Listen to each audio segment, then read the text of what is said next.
3, 2, 1. I don't want to do this intro anymore. I do it. You do it? Sure. Okay. And 3, 2, 1. Welcome to the Hub Podcast. My name is Courtney Briggs. No nickname today because I'm doing the intro. With me is... I'm not good at this. This guy. Woo, this guy. I don't like giving nicknames for other people, honestly. No? No, it's not really my thing. It's not They my say thing you if can't it's... give yourself your own nickname. Right. It's not my thing if it doesn't come water. naturally. Like it has to be random. Like I can't do it like on the spot. Like it has to be something happened and that's what your name is. Like there's a girl in one of my classes who always has winged eyeliner. So I call her Wings. Oh, yeah. But like it's not like I would like if I had to like just come up with something. Like it had to have something happen. She's 4. No. No. That'd be funny. That'd be worse if she had eyeliner at 4 years old. Yeah. For the 150th time, it's a new look. 100? What do you mean? We don't do it that often. Oh my god, we do it all the time. I don't think so. Podcast We have in the so living many. room, Well, in the yeah, kitchen.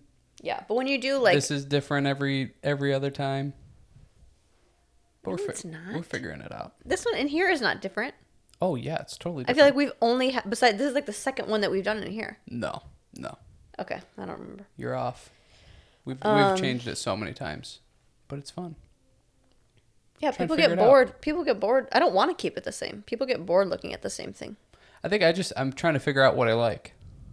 You know? Even when we figure it out, I think we should force ourselves to switch it up. Yeah. Seriously though, like I get bored looking at the same thing in people's videos. Just like give me a different vibe. Give me like show me that you're either progressing or you're mixing it up or like the podcast that we watch. The only people that keep it the same that I can like is like Joe Rogan, but You think so, everybody though? else like Because- I like when they mix it up or switch up the backdrop or like put different things on the walls. But there's also comfortability. You know what you're going to get kind of thing. You know that when you watch it, it has this certain aesthetic and look, and that's comforting. Unless they hate it. Then it's every single time they're looking at something that isn't appealing to them. Yeah. That's why you're kind of playing. You're playing a gamble, because like I think of like Whitney's podcast. I like the old setup way more, What? but some people No like way. the new setup more. So I'm going to be more apt to watch the old ones than I would, even if there's great guests on it, just because I don't really like the setup that much. That's what's funny, though, Because is you keep mixing it up. I forget about that 10 minutes into it. If it's different and once it changes and whatever. Yeah. So I also just, I don't know. I don't want to switch it every single podcast. No, in every single podcast, but maybe like every 20 or so. That's way too much work. If you find one you like and it's working, I don't want to switch it every 20 times. That's a long time. Not really. How many have we done? I don't know. This is 43, I think. Episode Okay, 43. so we would have needed to switch it. We would have needed to switched it only like 2 times, and we've switched it like 5. Yeah, too many. I just want to find one that it's good for visual, good for editing, True. Yeah. and stick with it. Huh? But I'm fine with like, putting stuff up on the walls or I don't know. Yeah. Just trying to find something that's good. What? I mean, am I full IKEA right now? Yeah.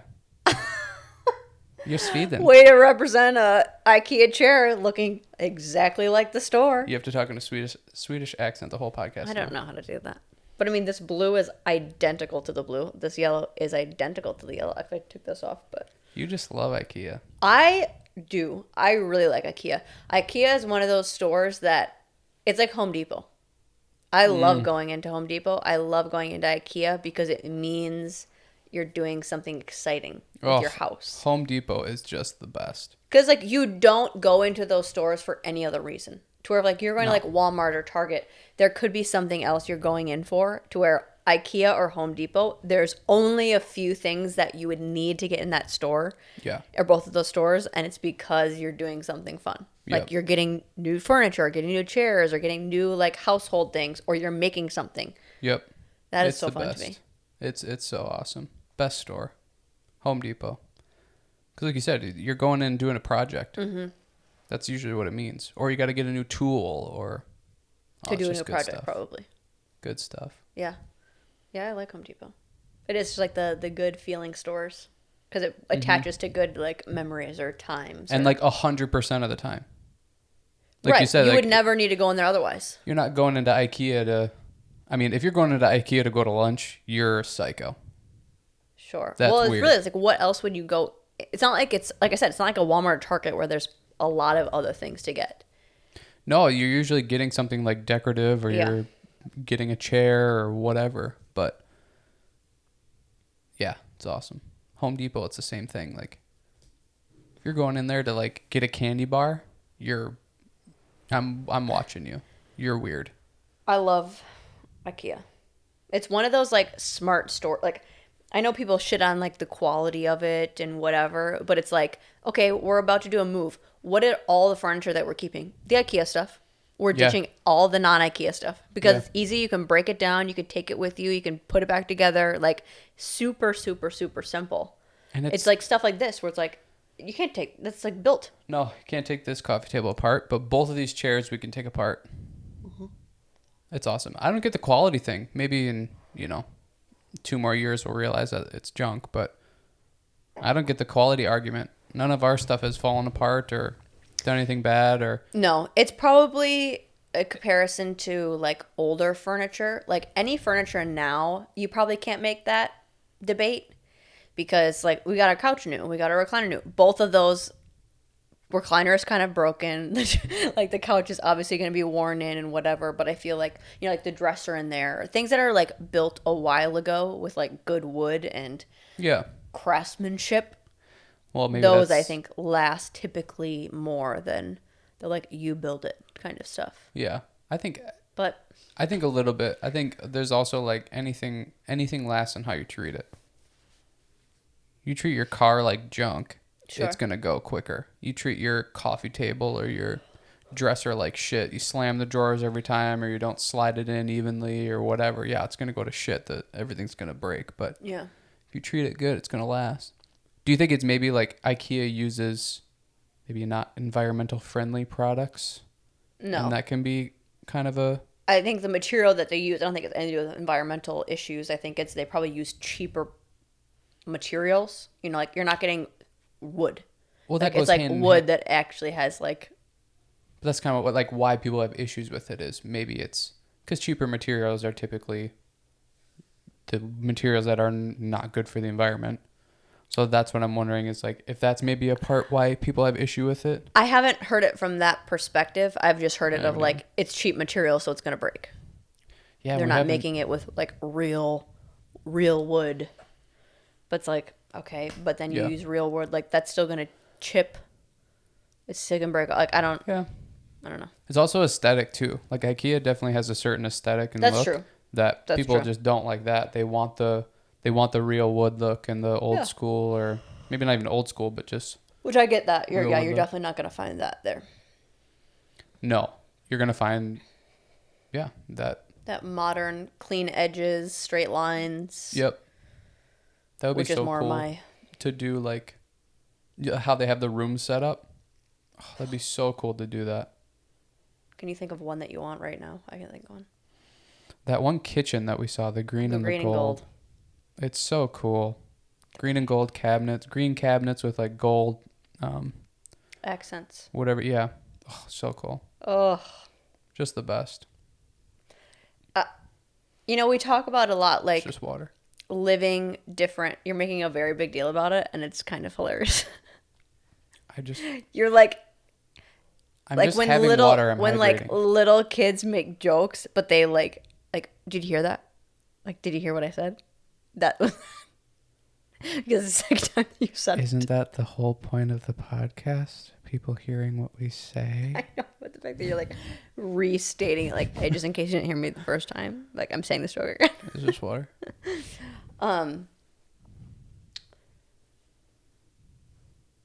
was I gonna say? Because you had to, I had to bring up what you just did. I had to call it out. About how we were talking about just like in life lately of like wanting to experience different things and different styles of living or what we do or what our life looks like. I have that with like interior designing stuff. It's like if I had a big house, I would want each room to look different because I have so many different styles that I like. I like the old school, like like all of the, like when we watch all filler words, none of this is saying anything or describing anything. Kingsman. Yeah. It's like the old, like royal colors, like the greens, the blues, the yellows, and like having gold accents or burgundy accents or dark brown. I love that. But I also love, like when you think of like a Malibu coffee shop, like light tans and whites and creams and baby pinks, and sure. I also love that to where those don't mesh, but I love both of those. I love I feel like I love such contrasting styles. And then like the log cabin look or like the southern, like, or what, you know, maybe what we're going to do the next place was like the corals and the blues and oranges and but you like it all. I like it all. Yeah. I like it all. And we have not done any of the things. Nope. As you can see with this. We're not good at spending money on that stuff. No, not at all. It just doesn't seem worth it. Right. Doesn't seem like it would bring that much joy or, you know, it's like, oh, whatever. It's just a chair. It's just a couch. It's just like we really don't even put that many decorations on the walls. See, and that's what's interesting is I don't know. I'm sure it would be cool for a while, but everything does fade. You know, like I understand like the excitement of it would fade, but like there are certain coffee shops like I will go to them just because I like the aesthetic in the place. Yeah. So it's like if you had that with your house, would that be cool to like have every day, and like would you appreciate it? Oh, I think so. Maybe not actively appreciating it every day. It's not like you wake up and go in the living room and you're just like, oh my gosh. So like would it be a waste then? I don't think so, because I think the process of like doing that would be fun, and then having the stuff up and having it look a certain way, you would appreciate it maybe in like segments. Sure. You know, like you get done and do it, and then for 3 months you don't even think about it, and then you just start sitting there one day, you're like, yeah, this is awesome. This looks cool in here. Mm-hmm. I feel cool in here. Or I feel, you know, whatever. But I think, I don't know. We look like we live like serial killers. There's nothing on the walls. It's white walls. There's barely anything in the house. We look like we move a lot. That's what we look like. There's that, yeah. But I don't know. We've talked about that too. Like at some point you're like just not living. Right. You're not like, you know, we talk about decorating or wanting to do stuff with a place or whatever, and then we don't ever do it because we don't think it's worth spending the money. But then it's like you never really fully experience what it's like to, you know. Well, it's like you never create, like every place seems a little bit like it's temporary. Yeah. Like I never feel like I'm setting up to stay anywhere. It always is like, well, don't create any roots because you're going to have to break them out. And it's like, so I just have to pack up more stuff. That's really all that's going to happen. Like, yeah. It's not like, oh, if I buy, you know, a chair that I like or I put shit on the walls, that means I have to stay here. Yeah, no. It's like, no, it just takes an extra hour of packing to pack it all up. That's the only difference. To where it's like, I'm sure I spend the money on other things. Oh, yeah. It's not like, oh, well, we're just like trying to be cautious of it or like not waste money. It's like, you're going to spend it on other stuff. Like, would you enjoy it every day? Or just like, because I am the person that does like appreciate it and takes it in and like makes a note to like, like every time I come back home, I'm just like, wow, this house is so big and nice. And like I take a second, I feel like, to take that in. that I would do the same thing if we had. Yeah. And it's like Christmas decorations. I get so excited to have those up and to have them out, and like I recognize that they're out the whole time. Yeah. I would do that with decorations. Well, you should do that. I will. With the Quit next buying Christmas. all the crypto you can find and just save some and get decorations. I mean, it's ridiculous. You're on a spending spree. Just because it's dipping doesn't mean you got to buy every single last share. I'll do that with the next place. Yeah, we'll see. Depends on it. Honestly, it depends on where we go. What if we went to? It would be kind of funny. Go live in a place, but do like completely opposite of what the decorations like should be.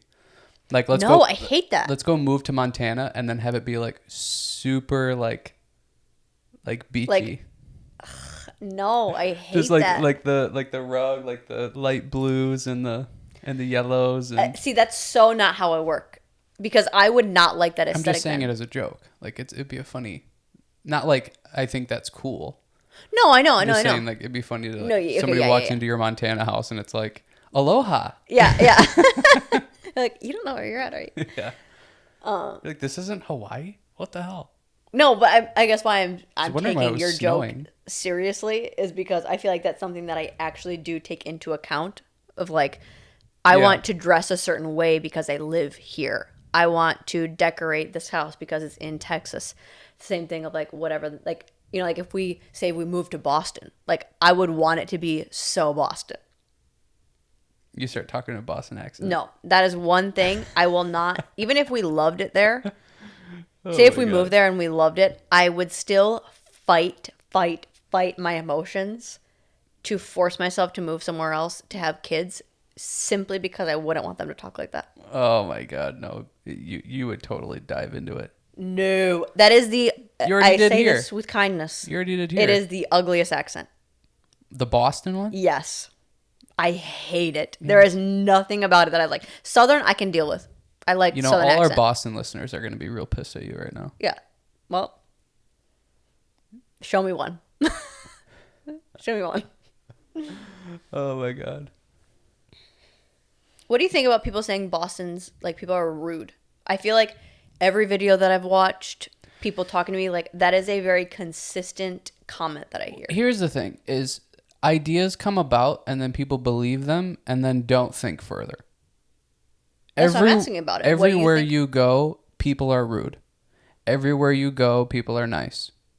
There's no like, oh, Southern hospitality. Nope, haven't seen it, haven't felt it, hasn't been a thing. It was more of a shock here because that's all you ever heard, that I thought people in California were nicer than here. But that's not, everywhere you go, people are rude. Everywhere you go, people are nice. Yeah. It's who you run into. There's a saying too, like something about like, if you continuously run into assholes all day every day, you're the asshole. Sure. Like, it's probably just you. It's probably just you going, and then there's that whole thing like, oh, people in Boston are rude. Well, one person said that, someone else maybe agreed, and now it's a thing. And that's what everybody says. And then they went there and they're, like, looking for it. yeah. Maybe. Or maybe it's you don't understand their culture. That's a good point, You don't, yeah. you don't understand the way they communicate Yeah. with each other. Yeah. Go walk into my family. Sure. You're yeah. going to think that we're rude because we fucking rag on each other. We pick on each other and we talk shit and whatever. But, That's not what people think you're rude, but huh? it's not what people think you're rude, but you guys are nice to each other. No, you guys No. joke. You guys joke. I'm Just not kidding. I'm not I don't nice. think your jokes are that mean to each other, though. Maybe I don't think so, but, But I maybe I'm guess- also used to it. But I guess the point is like, you maybe just don't understand the communication. Yes. You don't understand is the a way that very people good point. talk to each other. Yeah. And like people in Boston, I mean, I don't know. From what I've heard, the people that grew up in Boston love Boston. Because, like you said, they probably get it. They probably get it. that that's the culture. I totally agree with that. Because, like, the same way, like, here, Yep. that you have certain sayings or certain, whatever, that it's like, oh, you're sweet, but you're actually saying this as, like, fuck you. Yeah, as a slam. Bless And in your the- heart. Yeah, and in the same way of, like, you hear people, like, from maybe the East Coast or New York, or, like, that it's like if you like waste somebody's time, like that's all you're wanting to not do. So it's like if you're trying to like have small talk and talk to people and whatever, it's like they're gonna shut you out because like we're all trying to get to shit and do stuff. Like That's why now you're being rude because you're trying to like be kind to me. That's totally why I think I would fit there. I fucking hate small talk. It's like when we just watched the podcast, Chris D'Elia's new podcast with his brother Matt D'Elia. It's like, we don't need to do this. We're in an elevator. We don't need to do this. I'm never going to see you again. I don't need to talk to you. I think Boston would be a good... I think Boston specifically, what I've heard about it, at least from just videos and people and, you know, like what you hear about that area, I feel like would suit you well. New York or that, like anything beyond that, I think would be the exact opposite of what would suit you. It's like that right in the middle area. Yeah, I think I could live and adapt anywhere. Maybe of who I am right now, it wouldn't best suit me potentially, Sure. but like, I don't know. I feel like I could live or be comfortable anywhere. Would I like it the most? I don't know, you know? Right, But yeah. I think New York would be too crazy. Yeah. Too many people, too crazy, too busy, to where I do like growing up in the country and being able to be secluded and like, Yes. oh, I can sit by myself. I can sit on a front porch by myself and there's nobody around. You can't do that in New York. Like, people are on top of you all the time. To where Boston, I feel like, is still a lot of the same, but maybe just a touch less than New York.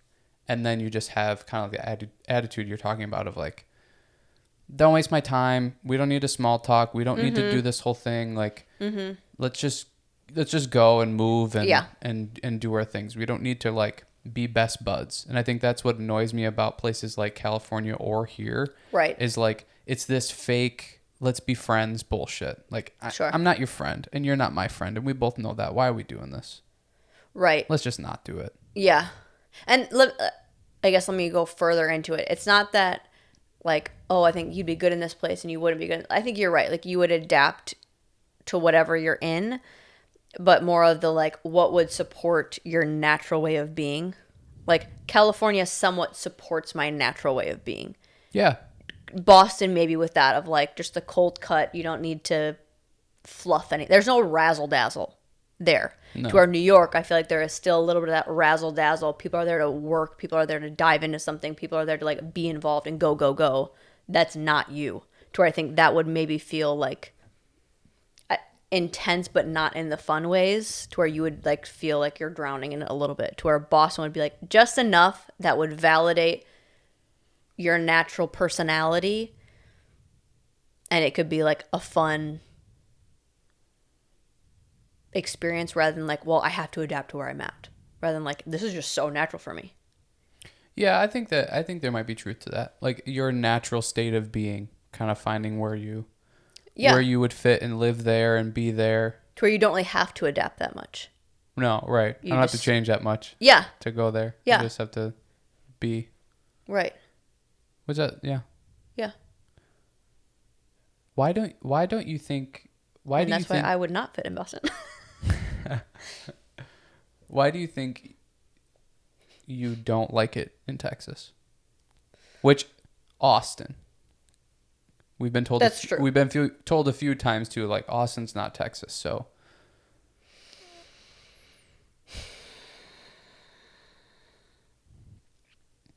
Like, do you think it really just comes down to like, I just don't feel it? It felt so comfortable so quick. Why is that a negative? Because I like the feeling of Unsure? not unsure, but like kind of like why like I feel like New York or California would suit me maybe better than other places, because like there is this, you're constantly fighting. Like, there's always a place to go, like to move up and be more successful and like Why do you envy that? Why do you want that? that's like, fun for me. What do you think the end looks like? It's endless. It's like, it's almost like I can see the end here. Even just like it's too familiar to me. It feels like Madison. It feels like Janesville. It feels like I'm not, I don't know. It just, and it could be because of where we live and we're not living like in the city, but it's like not many people live in the city here. Like downtown Austin is not what most people live in Austin. It is a lot of like where we live or where, it's like you're in a suburb. That like suburb living is not me somewhat.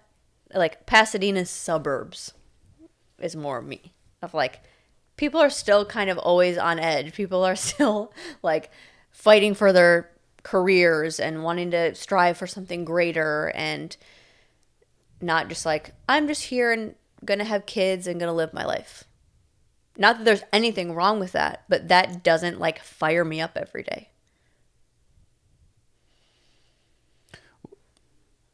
And that seems like that's more of the theme here. Do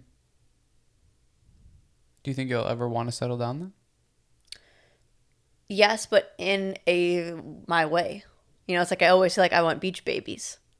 Yeah. It's like that's what I would like. Like, not that, maybe not specifically like I have to be in a place that has a beach, but it's like it's almost like I know this world because that's kind of what we grew up in. Mm-hmm. That, it's like, yeah, I would like to raise kids in an area where it's like, yeah, they get to go to the beach for their fun thing, or they get to just do something maybe different, or get to experience something that I don't know. And it's honestly, it has nothing to do with what I think is good for my kids. It's not really that, but like, because they could love living in Milton. I loved it. I loved that I got to grow up there. So yeah. I think either way is awesome, but it is like the excitement factor. Like, it doesn't excite me here. I feel like, okay, I figured it out.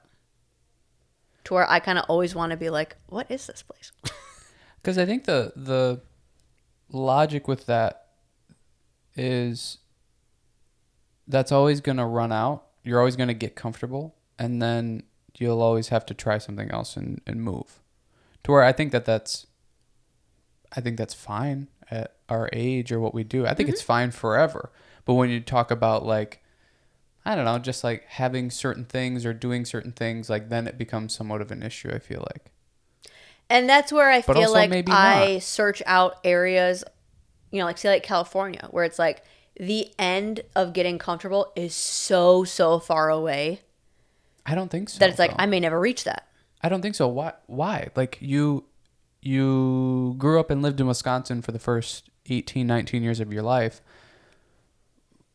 How quickly do you think that got comfortable? That's going to happen in the next place. Yeah, but places like California, it's like how quickly can you get the, millions and millions of dollars beach house? It's like, if that's in sight, or if that's something that is a part of living here, like, it's not like that's going to just come around the corner. No, but also doing that in Montana is not going to come around the corner. In Kansas, in Nebraska, in, Oregon. Yeah. Like, that's a tall task, that amount of money. Like, people don't reach that. Right. Majority of people don't do that. So I feel like the searching for like it to be different, you'll always have to change things up then. But it's not about which I'm all for. I mean, shit, I enjoy moving and doing that all the time. And it's not about the difference. Like, I don't like moving because you like the way you like moving.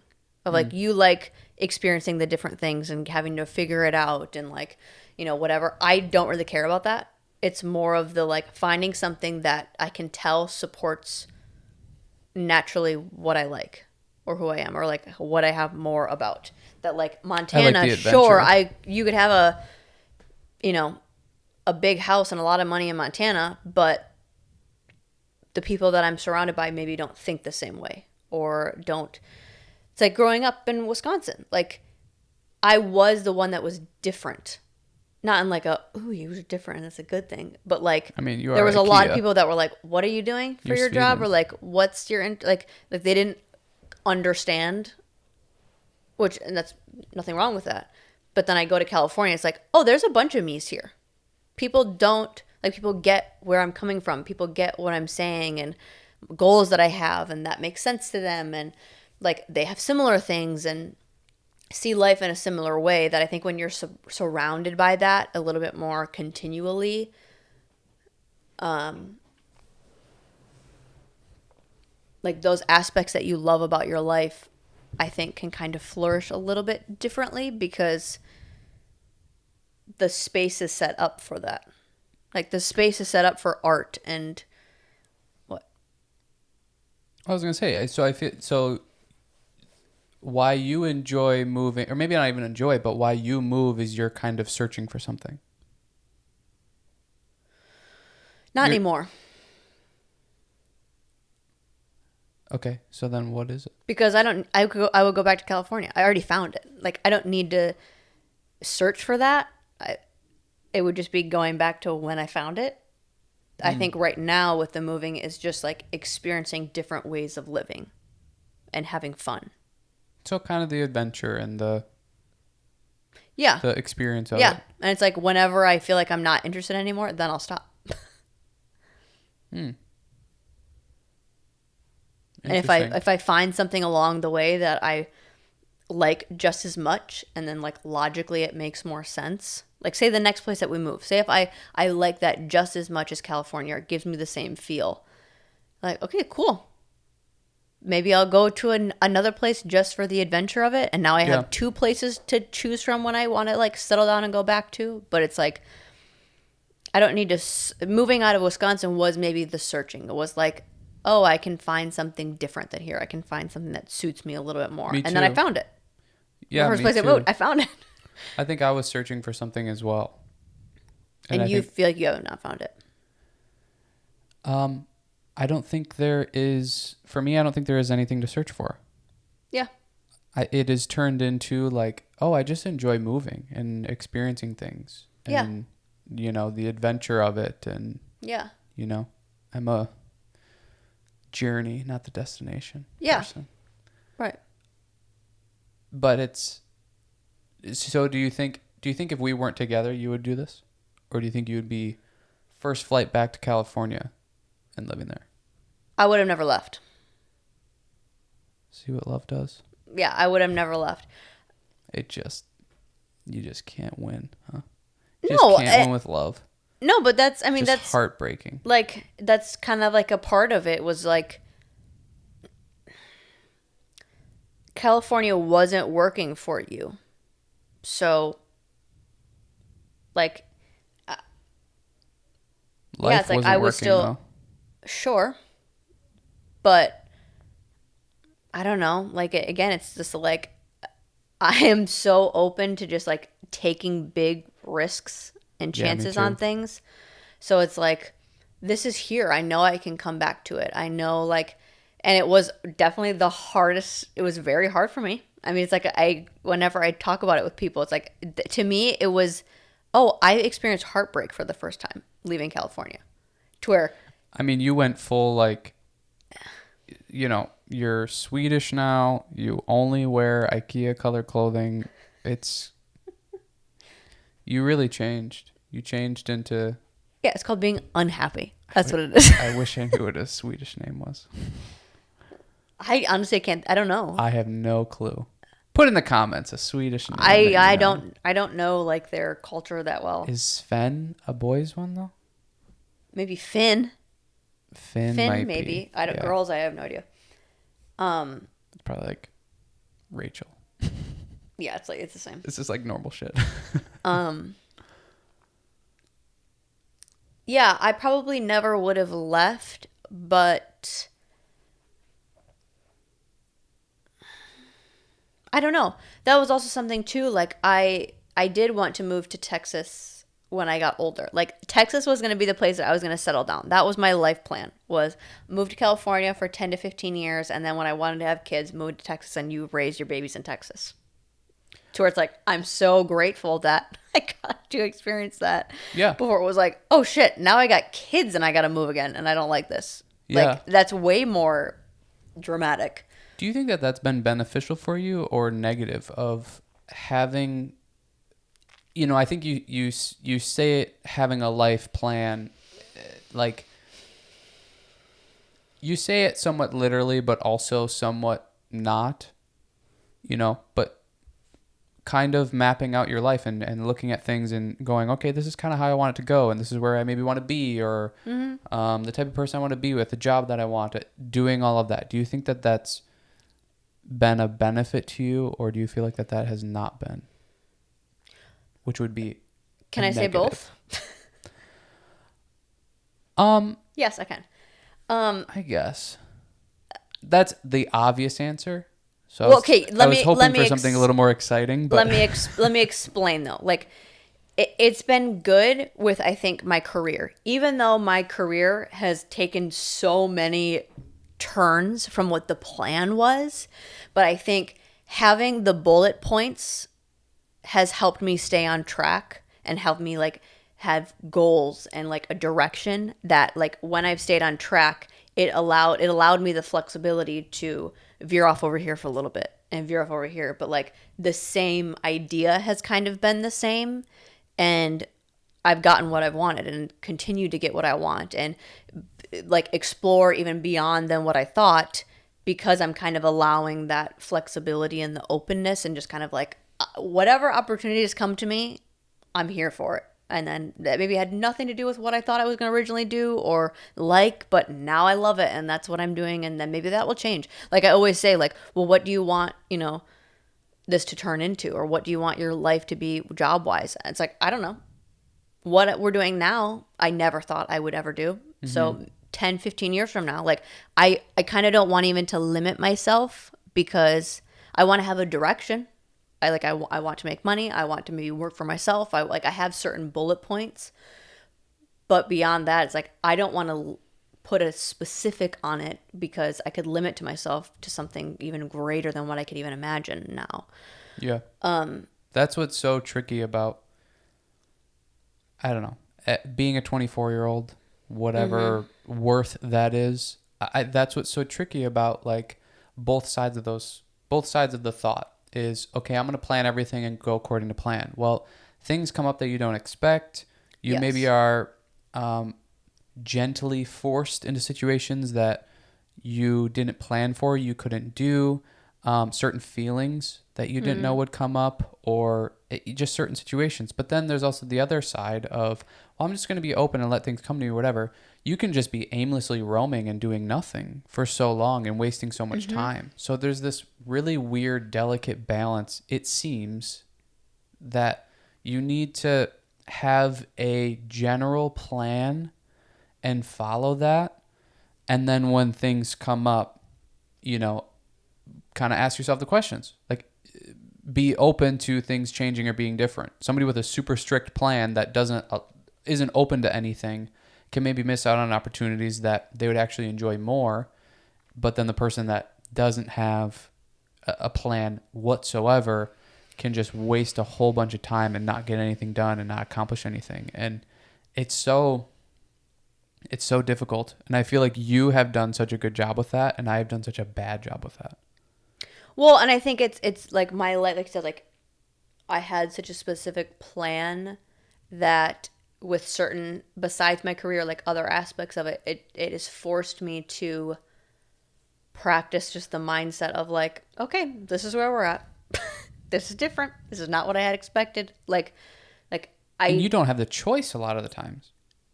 Like when that right, happens, but to like not sulk in it, like not, like, it's like you said, like all the other things about it. It's like, no, I thought I was going to settle down and move to Texas.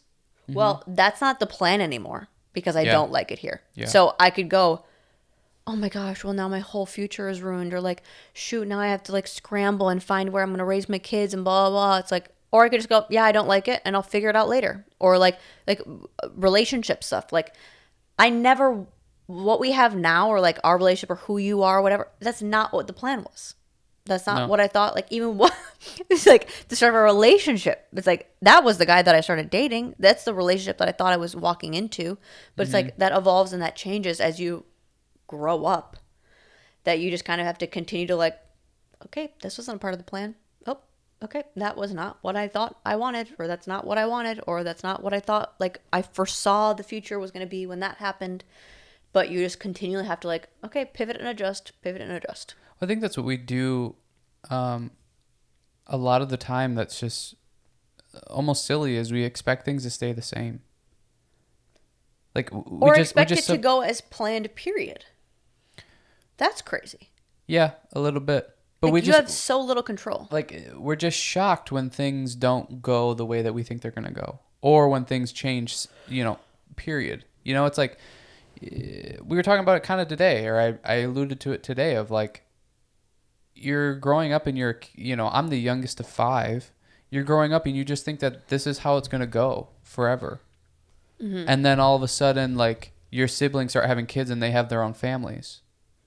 And, I move away and I'm not where everybody's at. And it's like, oh yeah, I guess that's just what happens. Like, that's what happened with my parents. That's what they did. Mm-hmm. Like, they were siblings of other people and they split off and had their own kids and had their own families or whatever. And that's how you have your family. Right, exactly. But I feel like we don't think of that. We just think of what's happening right now and just kind of sit in that. And don't expect things to change. Don't expect people to die. Don't expect people to, maybe drift apart or like have their own family or, like, we just kind of think it's all going to just be what it is right now. Just like our relationship. We think it's just going to be what it is right now. But in 6 months, it could be totally different. In a year, it could be totally different. It probably will be, and that's right. Just, I think we do that a lot, or the job that you're in and the feeling you have about the job, that's going to stay the same. Like, it's just funny how we don't, like, that's maybe one of the only things that is consistently true all of the time, is that things change. And yet we totally don't, we're shocked every time something's different. Yeah. Betty White dies and everybody's like, oh my God, Right. Will Smith slaps somebody and we're like, oh my God. It's like, yeah, this crazy shit happens all the time. Mm-hmm. People get in weird situations or things happen, like, but we never expect them to, when that's literally all we should be expecting. And that's where I feel like it comes back to like the self, and like maybe why the career stuff I feel like is going well for me, or always has, is because I feel like I can count on myself of like, I know I can work hard. I know that I am like eyes on the prize most of the time. I know that like that is something where I feel so confident in. That is the only thing that I feel confident in. That I think if we could have that just as our personality, like, not the personality, but like the security that we have with ourselves, if we could have that just as a person, it's like, well, it doesn't matter what my career is going to be, or a relationship is going to be, or what kind of parent you're going to be, or what other struggles come your way. Because if like, I always got me, and I always know that I can handle, like, I've given myself the tools and created the tools to be able to handle anything. Like, then you can be more open to change. You can be more open to, like, I have no idea what the next 6 months of my life is going to be, or the next year of my life is going to be, or the next 20 years of my life is going to be. But yeah. I know, like, I got the tools to be able to handle everything. I think it makes it, whether it's more enjoyable or just like, I think the more you're more open, which then allows more opportunities to come your way. What do you feel like you're not good at? Because you're gloating a lot in this podcast, so we need to bring you down a peg. I mean, everything that doesn't have to do with work. And even with work, I'm finding that I'm not great at things, aka working too much. I know there's a lot. That's a hard question to like get specific on. I'm not good with. I'm very selfish. I feel like I'm noticing that more and more as I get older. Of like, oh, how cool. Interesting. Yeah, I'm selfish. I'm not good at. Why is it a negative? Why is the way that you're selfish negative? Because I think there's some positives in being selfish. I mean, just even in general, like, you're the only person that is living in you. So you should probably be somewhat selfish enough to take care of yourself and do things that are good for you and, you know. Because I think it puts a what is that called? Like when you a blind spot. It puts a lot of blind spots in my life. Have you ever seen that movie? No. Of like. And you call yourself a Texan. You haven't seen Friday Night Lights, the show? Yeah, because the show is It literally dumb. happens in Texas. I don't think The show's bad. It's I don't very, think very bad. The Blindside, does that even happen in Texas? I thought it was like Oklahoma or something. Friday Night Lights is literally in Texas. Yeah, Odessa. I've seen the Friday Night Odessa. Lights. You ever heard of it? That you're supposed to see. Do you even know where it's at? What? Odessa? Yeah. Where? Down. No. Over. One of the overs. Which over? West. Yep. Probably not. I think it is, but I'm not positive on it. Dad, back me up on this. The show is way better. The show is not worth watching. The movie is where. Both of them are great. Only thing you need to see. Is Both the of them movie. are great, but I like the characters more in the show. Which one did you see first? The movie. You're a liar. No, I did. We have a liar. The movie, because I watched it in school. What school did you go to? I was in the AP English classes, guy. What the hell does that have to do with Friday Night Lights? Because you had a bad teacher, we huh? read different books than you guys did. Than you guys. Wow. Wow. Really separate yourself than you guys. I mean, you peasants that weren't in the good English class. That was the only smart kid class I took. Oh my God. The only one. AP Psych. AP Psych, but that was just to do different experiments. Like, I just saw them getting to do more fun stuff. I walked in the first day knowing I'm not going to take the test. Oh yeah, me too. Like, I wasn't planning on doing that. It was just to do a different class. I wonder what she would think of us doing this now. I hope she's seen this. Miss Steve, are you there? Yeah. That would be amazing. I follow her on Facebook and on Instagram. We should send it to her. Yeah, to be like, I only took your class because we... Yeah. I had no intention of doing... I was never going to take the test. Best part about her, though, is she didn't, like, come to me and, like, are you going to take the test? Oh, really? It was just like, there's no way this chick is going to do anything with this. I remember church, though, like... She was awesome. He sat... Oh, she was great. She was so one of my awesome. favorite teachers, for sure. Yeah, she was awesome. She, like... Her kids are so cute. The sarcastic banter that I enjoyed doing, she was able to do that with me. Yeah. Which that immediately puts you top of the list. I remember I was showing her prom pictures or whatever. Oh, yeah. And she was just like, God, Courtney, this is... Like, she just, like, made a comment, and I knew exactly what she was talking about. Then I was like, yeah, Miss Steve, I got huge boobs. What do you want me to do about it? I'm going to show them off. That's what's going to happen. Yeah. She was like... Like, it wasn't like, oh, you look so pretty. It was just like... Relax. That's a lot happening over there. Yeah. But I remember church. We were doing so like every month or so we had to do like these practice essays. Okay, this is where I'm gonna gloat again for a second. Like, I took that class and I took the test just to see if I could do it. Like, I had no. Today? What? Work was horrible today. Is this why you're gloating? You need to pick yourself up or what? No, I mean, I'm fully like... I took AP English. I have big boobs. I took AP Psych. Okay, do you want me to just... Okay, let's go back to the what are the negatives about I'm a hard worker.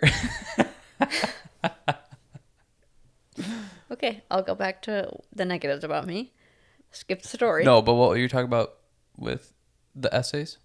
No, because it's going to be me gloating again.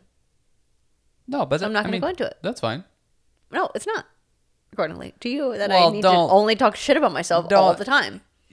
Don't leave everybody hanging on your It's not going to be a good story. You're a good storyteller. But the story... Okay, fine.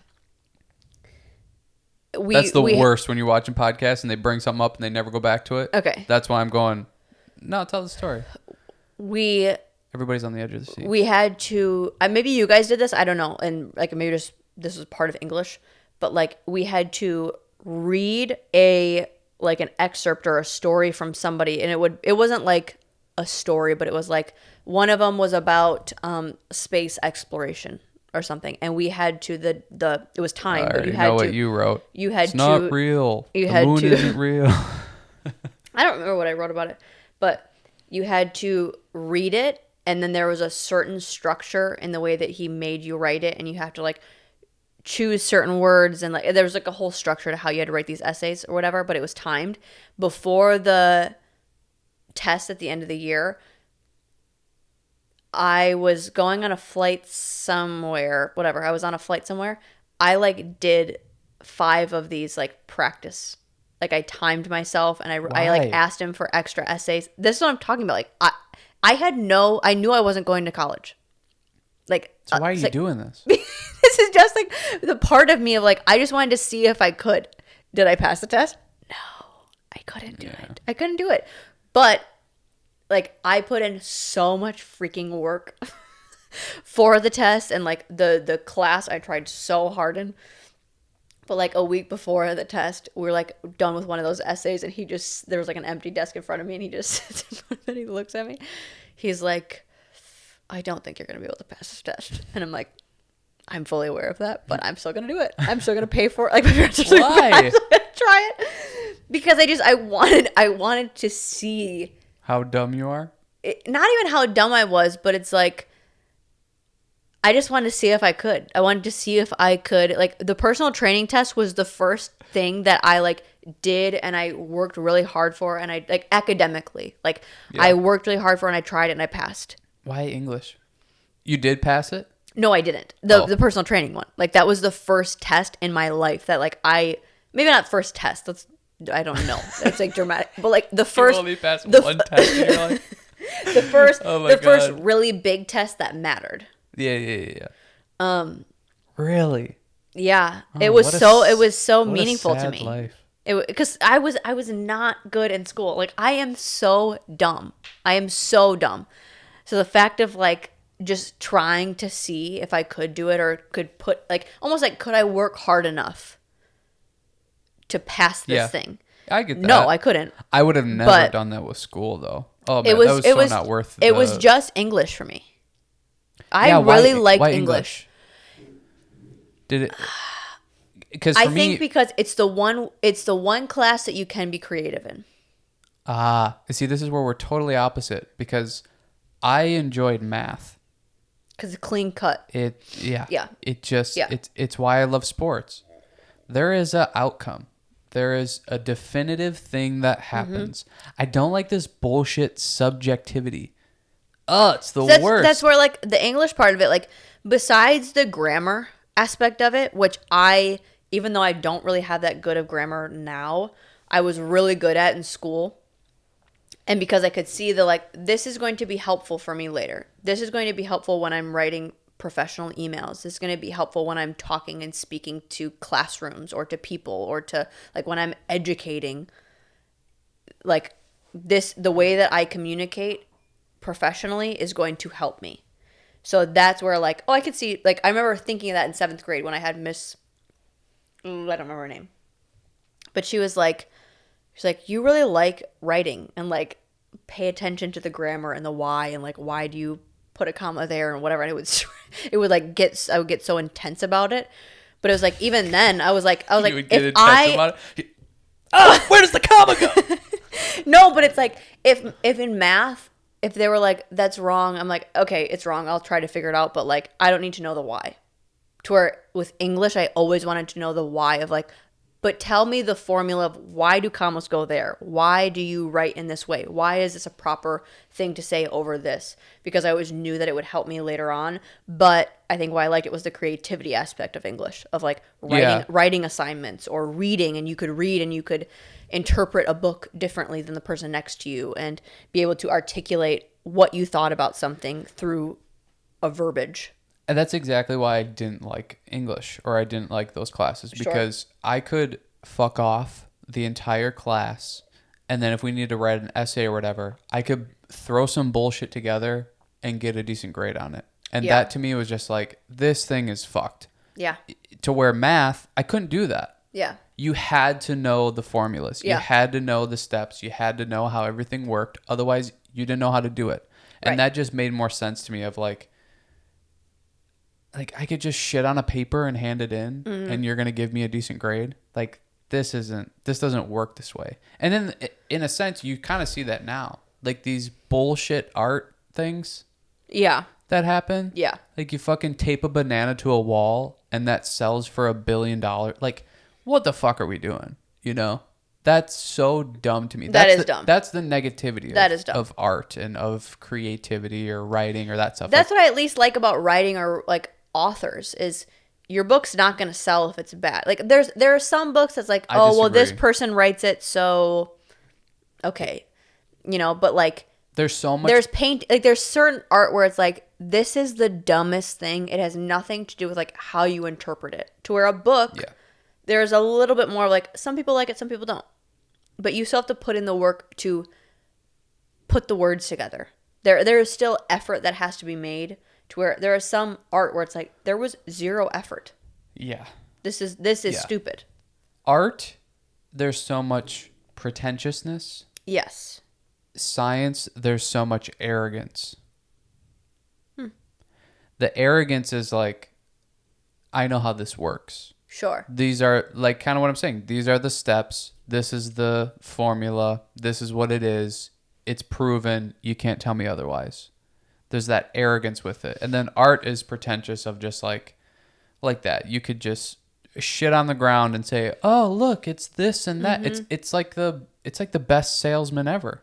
You could just all you gotta do is try to sell it. All you gotta do is try to make it look like it's something, and you get enough people to buy into it, and all of a sudden, boom.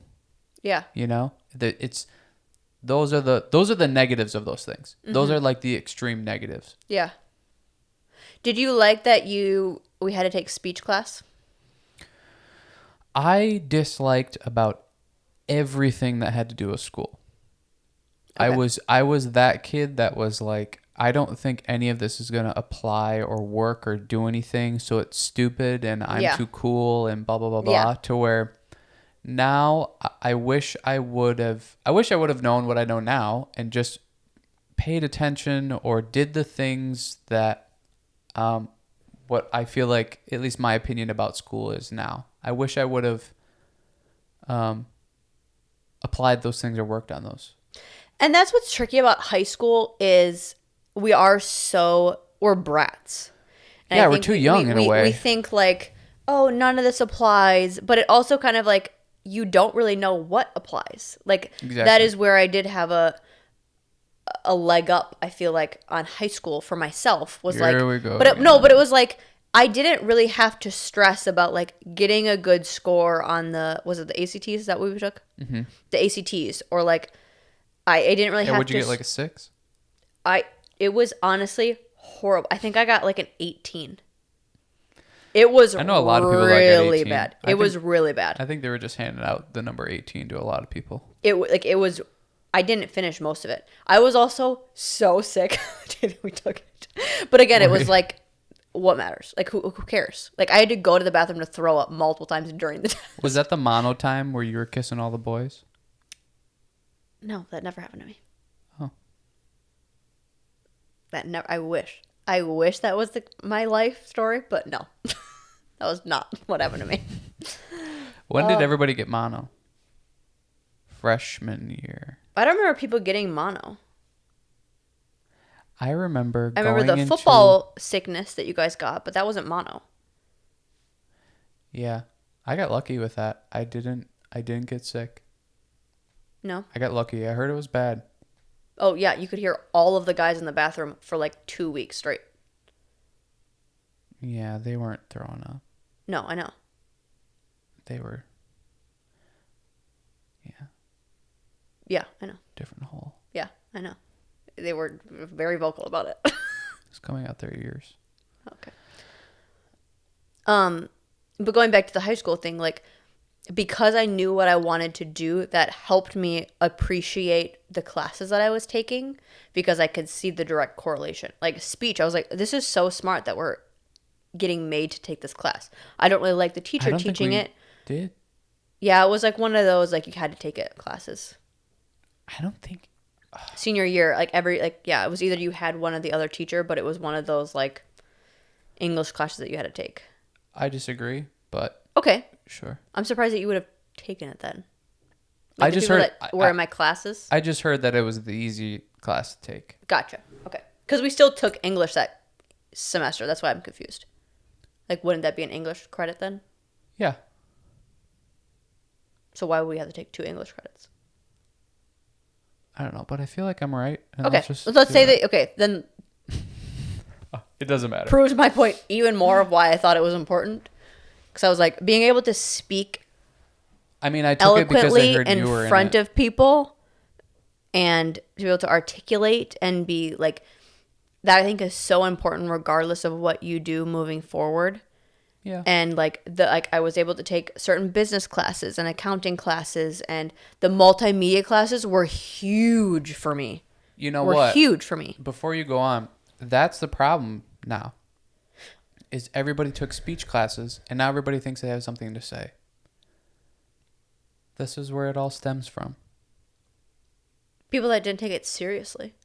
You know what's crazy though? No, people that Like- took it too seriously. The things that I would change about speech class, like I remember like certain notes that she would say, like how you're supposed to stand and whatever. Like now that I all the time speak on a stage, I'm like, this is so awkward. If you were like, I stand sometimes like how she taught us to stand. I'm like, this looks so stupid. What'd she tell you to stand like? You're supposed to stand like just like feet together and like not move the There's whole time. no guy that's going to stand feet together.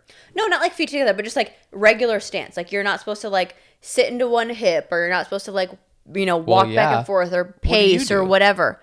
Do you want me to show you? Because I stand in the same way every single time I'm on stage announcing. No, don't show me. Okay. But I stand either like in a beveled leg, or most of the time I stand with one foot crossed over. Or I kind of Yeah. like shift whatever. But like if you were just like stationary the whole time, it looks so weird and it feels weird. I don't know. I don't think so. Okay, maybe it just feels weird to me. Probably. like, if I'm, like- Because if you're I'm- so jacked up. No, but it's like if That I'm in a standing in a normal dress position- in heels and I'm just like standing parallel, it looks so weird. No, I bet it doesn't. Okay.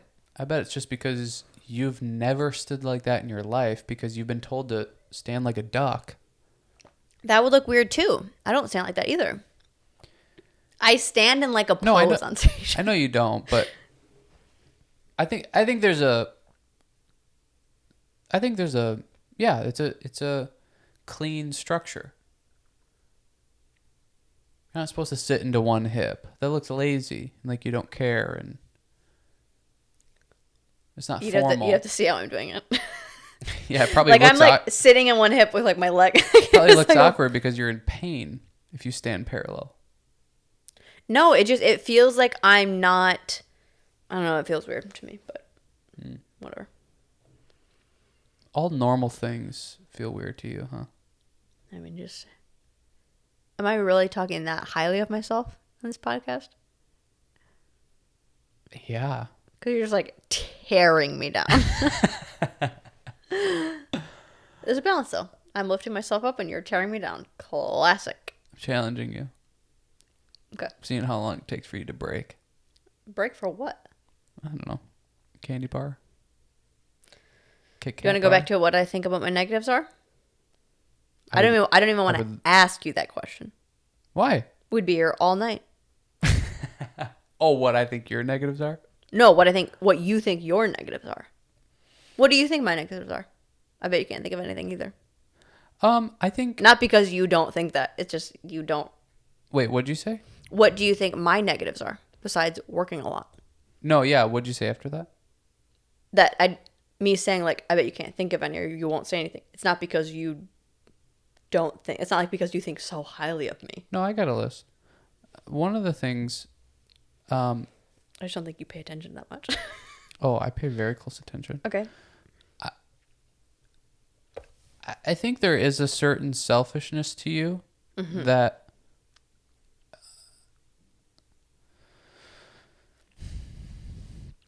I think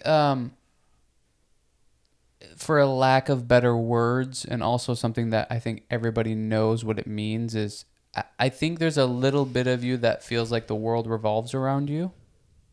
Sure. And that can be difficult to live with sometimes. Sure. So that you know, it's like you think that this is your movie. And that everybody needs to play their part and do their roles. Yes. And I would say that is maybe the biggest thing. Okay. What else? Fix it. What else? This is more just an opinion, but I feel like you think certain things. Well, all is opinion. You think a lot. Well, that first one was fact, but a lot of things that you maybe think are important, I don't feel like really are. Oh, well, yeah. But I totally agree with that. You won't. But and you also think a lot of things are important. I totally agree with that. Don't think that that's necessarily the case. Yeah. This is a phrase I hear a lot in my life. That doesn't matter. Why do you care about that? Yeah. And I think that that is a benefit of yours as well, is you take things seriously and you try to do your best or do a good job or do it the way that you think it should be done. But there's also a negative to that when you're so extreme the one way, that like you're just putting way too much attention on things that do not matter. Like this IKEA outfit every single time. I mean, it's fine. Your superstition, it's not real.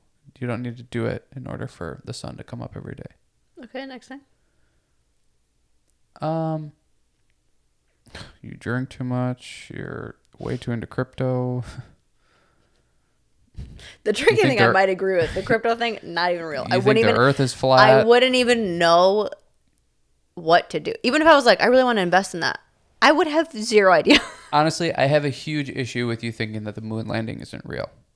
That is a huge part of American culture. I know you're trying to be funny, but it's... What are you talking about? It's just... I know there's every no one else... Every time the moon comes out, I just hear the... I know there's no one else here. There's a lot of people But here. It's not landing with me. Moon comment. But it's not... It's not landing with me. It's landing with me, So I'm asking a serious question. I know you're throwing in the jokes. It's landing with me. But either... Okay, that's fine. 50% of this is my podcast. Well, just notice that I'm not going to laugh.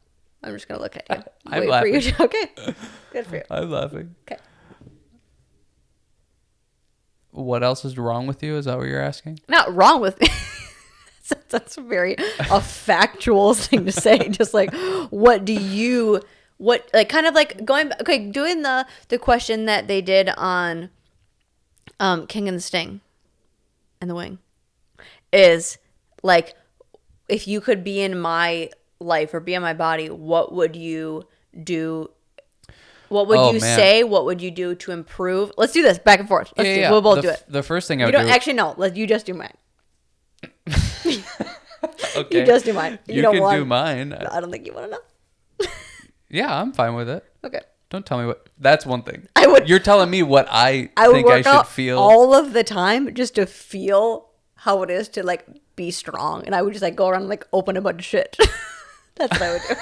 That's what I would do, and just like put myself in problems with like, oh, I know how to problem solve. So now. If you were in my body, that's what you would do. Okay, no, I want to be a real answer. You would just go around and open shit. That would honestly be very interesting. And just like work out and like. That would be really interesting. Go into your body and see what it feels like. The hip pain, the not being able to open shit, like just being able to feel how fragile, how weak you are. That would be really interesting. Yeah, you would. Once we swapped back, you would like guard me with your life afterwards. If you realize how, like, just how open to the environment that I am, and like, why do you think we're at risk? I mean, I stand at the bottom of the stairs every night just to make sure that you can sleep and guard. I just guard the doors. Real. It's real. Yeah. But on a serious note, if I was in your body, the first thing I would do is, and I say this because I got something from it. I would like read the Buddhist books. I would just try to calm down. I think you are so just, your word, frazzled all the time that you need to sit down and meditate and just calm down. Okay. I think you worry, which is baffling to me. You worry more than I do. And you're fine. You are fine. So okay. That was the first thing I would do, is just calm down. Like, it's fine. You act like you're running from something, and there's nothing there. You're in a horror movie where literally there's no killer. That's what it is. You're in a horror film with no killer. It's just scenes of the girl freaking out all the time. Oh my god! And there's nothing there. If you couldn't open any jar ever, you'd be freaking out too. When you realize the level of fragility that your body is. You're just decaying every day. You see your strength going down. You see your life fading away. You see the ability to create life is fading away. Tick tock every day. Yeah. No, that was extreme. I don't think like that, but I also very much think like that. Yeah. What else? I don't know. That might be it. Really? I mean, there's. You think that would change that much? Like, you think that would improve? I think my life that much. Yeah, totally. I think it would affect your life, and yeah. Just to calm down. Yeah, for sure. I think you stress about a lot of things that don't matter. You find things super important that are just not that important, and I think it would take a lot of stress off of you, and it would just give you a new sense of, like, I don't know. It would give you a new reality of, like, oh yeah, I don't have to worry about these things. Like, it's fine. And there's also just, I don't know what else right now. Sure. And the other things could just be like opinion. Well, sure, but that's, yeah. I mean, if you can't think of anything, you can't think of anything. But even opinion, it's like, all this is opinion. No, that one's true. Well, what would be your opinions then, if you think there's a difference? I would seriously look into the moon landing and figure out, like, see the evidence and facts of that. I would hold off on the crypto buying. You do that too much. Flat Earth, that one's rough. But again, this all ties back to, like, you just calming down. Mm-hmm. You know, these are just like clickbaity, like, you know, get you riled up type things that, you know, you could probably get rid of those things in your life, and it would be better. Mm-hmm. Okay, noted. Yeah. Noted. Now for me.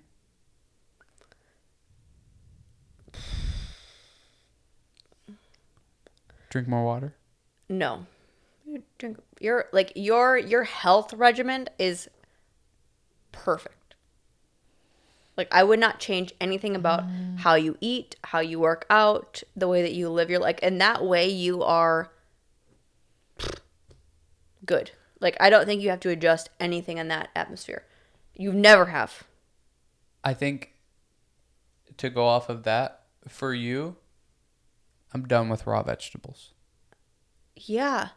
I'm done with them. I honestly, when we were just in Florida, I forgot about that. Like, the green, like, so this is so no one cares.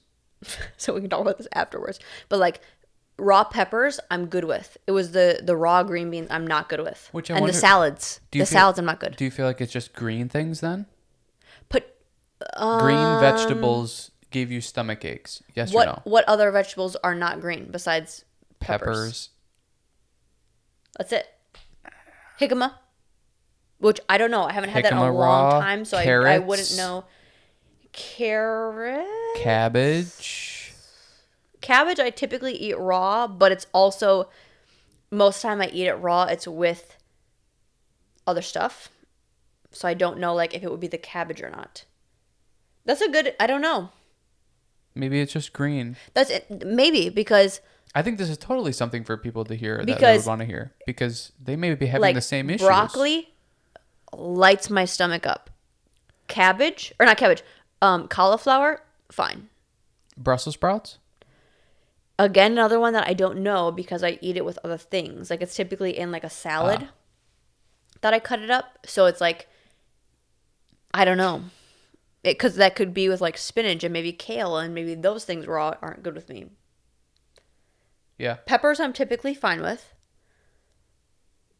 Yeah, maybe it's just like certain green ones. I would, I mean, yeah, maybe that's what I would do is just Pay attention more. experiment. Yeah. Yeah, experiment and find, kind of figure that out and then just, yeah. And again, it could be a point in your life type of thing. You know, you used to eat a lot of raw vegetables like all through high school that maybe you just have kind of built a small reaction Intolerance to to it, it yeah. or so, but otherwise I agree. I think yours is, you're fine. Again, the only thing I would say is just like, you know, just to chill a little bit. Like it's fine if you go off the rails a little bit or, Yeah.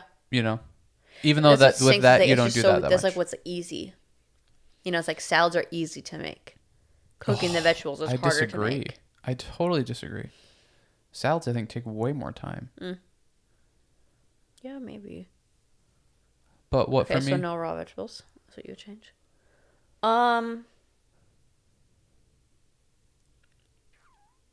You would drink more if you were me. I would. I would have more fun.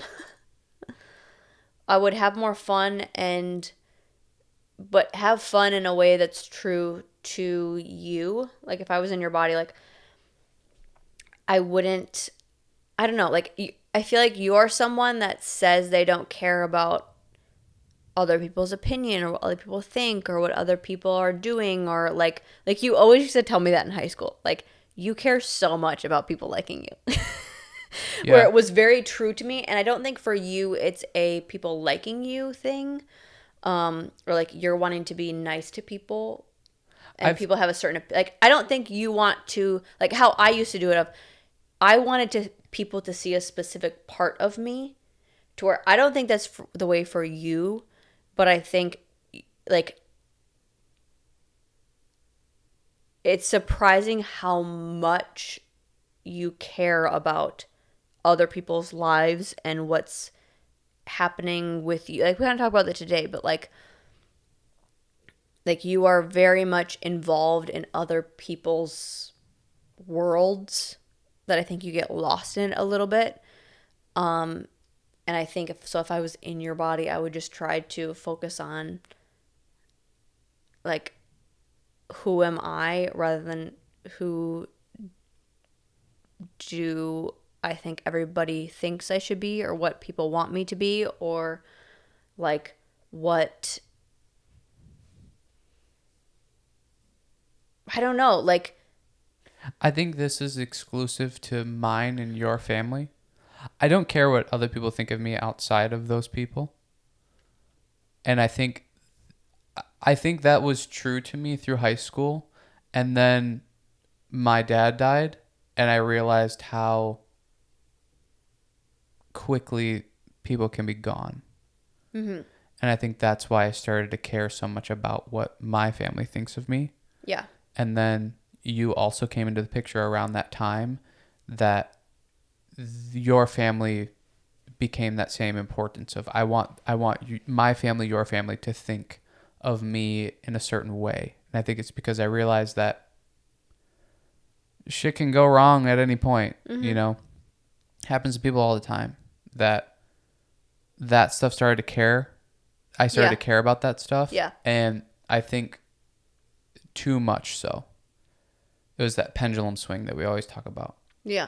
We should have like an animation. I'm just like you know, it was like, I don't care what anybody thinks of me. Everything's about me. Yeah. It's all about me. I'm going to do whatever I want to do. The just incredible amount of selfishness, and that switched on a dime. Yeah. And it's gone too far to where I need to not care so much. Well, and more what I'm saying is like I feel like you're very in denial about how much you're that way. Like, Oh, I don't think I am. okay. I feel like okay, sure. And this is again we're talking about outsiders' perspectives of what we would do. like you know, yeah. To me it's like you said, like I care about so many things. Like, oh, so you mean like get to enjoy more things than you? Like that's how I'm reading that. But like but yeah, like I feel like you're not fully understanding the scope of how much you're that way and how much you are like See, I feel like I do. okay. I feel like I do know. I feel like I'm not good at not doing that. You know, I feel like it's in my awareness, but I'm not good at just like not caring or worrying about it. But do you notice when you're doing it? Because like you know when you talk to somebody and it's like, oh, you're clearly saying that because of this other thing that's going on with you, or like you continue to create these patterns and do these things because of this, but you're not seeing that somehow. But everybody else around you can see that you're doing it because of that. Do you feel like you're recognizing that within yourself? Of like, oh, I'm saying these sentences over and over again. I'm creating these patterns over and over again because of this. I'm living my life in this way because of this.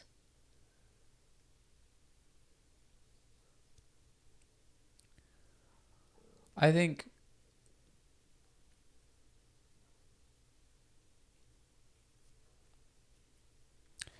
and I think maybe this is where the opinions kind of go. There's a difference in opinions. I think that definitely plays a role. Okay. But I don't think that that's the whole picture or story. You know, I don't think that's the reason for me. I don't think that's the reason why I'm doing certain things. The only reason, the sole reason. Oh, you're trying to do it for somebody else? Right. Right. I agree with that. I think there's multiple things at play. I agree. I think in life it's hardly ever one thing that is dictating or influencing you to do a certain thing in a certain way. You know, I think there's multiple things at work. Yeah, I agree. To where I think there's a lot of things that I would start if I was in your body and I had the chance to like open a jar, dissect all of what's going on, because I can't do that from an outsider. Like I just like being, you know, around you. Like I can only do it so much. I can't feel what you feel. I can't experience what you've experienced. No. That I would just want to try to alert, codependency alert. Like I would just want to try to figure some of that out for you, because I feel like there's so much stuff that you don't, I don't know, like if you don't question or you don't like really like what sit with the why or sit with like, I mean, a very easy one of like the moving. It's so apparent to me that it's like, this is for some weird reason why you need to move all the time, or why you're so attracted to places that you've never even gone before. To me, like there is something behind that. It's not just like, oh, you're adventurous, because you're not adventurous. Like it's I hate the word trigger, but like it's influenced by something else, and I don't know what that is. But it's like the way that you talk about, and everybody has this, like the way that people talk about certain things versus other things, like you can tell where it's like, this is different.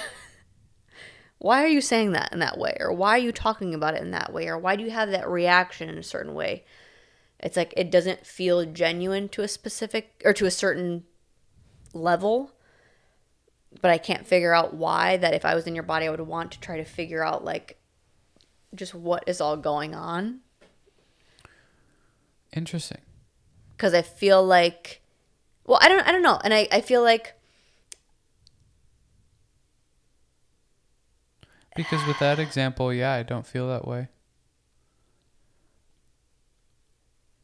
You know, we had this conversation how many days ago. I feel like I get the adventure in the experience of different places by just living there. I don't think you really get that on vacation. It's the highlight reel.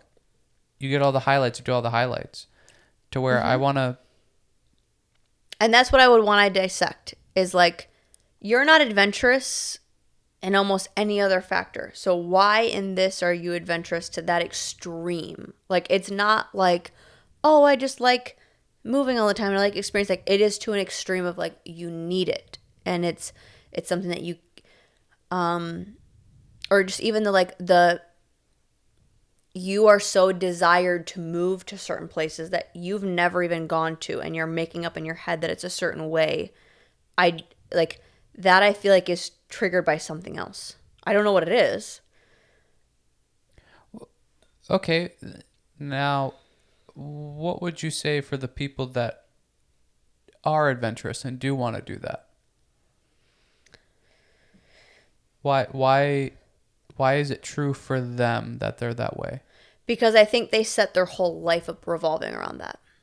Like, they set the way that they work out. They set the way that they eat. They set the way that they like make money around that. Of like, they can be adventurous and go do crazy things, and like they have a job maybe that makes them travel, and like their whole being is set up around being adventurous towards like, this is the only thing that you like go rogue on. Everything else is very regimented, very scheduled, very like everything is the same. But then this one thing, it feels desperate rather than exciting. And I guess with they set everything up, I'm not really able to do that being with you. Why? Because you don't want to move all the time. You're different than me in that way. But say I did. And you want it to be a certain way. And in a relationship, you have to kind of come to the middle on that. So I can't conduct this the way that I want to. I have to conduct it the way that, we agree on. And that's where I would question is like, if say I was like, I'm so in on moving all the time. Like, I love it. Like, how would you structure your life differently? I would probably first find places that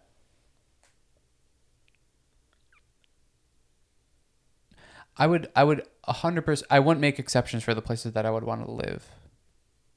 I wouldn't move to be 20 miles or 20 minutes, 30 minutes outside of Austin. I'd be living right in it.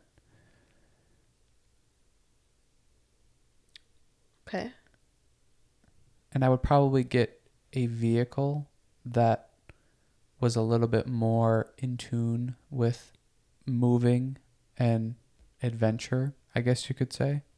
That way you can pull things or, load things and do that type of thing.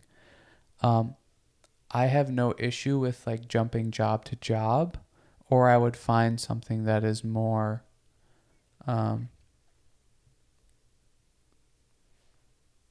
remote, I guess you could say. But I would be, finances would be conducted a little bit more around it. I maybe wouldn't do full year stints. I mean, eating and working out, that I don't think really would change. Yeah, because you just do like an Anytime Fitness or something or whatever. Yeah, I would probably just do a gym or so something like that. Besides the like maybe the 1 year lease or stint situation, like all of those other things I have no problem with. Like, I have never like I'm not opposed to those things. That's where I question it. Like, I could give two shits what we drive. And I guess I disagree. The like living in Austin, I would love to live downtown Austin. It's where's the money coming from? And this is living job to job, are you making enough money to do that? Or a remote job, like what is that? Or it's like all those things, like I'm down for whatever in those aspects. Okay. Agree to disagree? Yeah, totally. Okay. 100%. Okay. But I don't think we need to dive into it on here. Sure. We're selling the Fiat tomorrow. Yeah. I don't know. That's interesting that you feel that way about that specifically, because I feel like that's the one thing that I've kind of figured out that's like, oh yeah, I really like to do this now. Interesting. And you like think it's all facade or think it's something else, I guess. And that it's not just like, no, I just want to live in a bunch of different places and see a bunch of different things. And not that I don't believe you that you don't enjoy that. I do feel like you enjoy that. Because like there's a part of me that I enjoy that too. So I definitely can see the reality of that. But I don't think something else is driving that. Sure. Yeah. I don't feel like there's some underlying thing that, is, I don't know, pushing me to do that. Like I'm searching for something or running away from something. It's just what I want to do. Yeah. Okay. But other things I would say, like,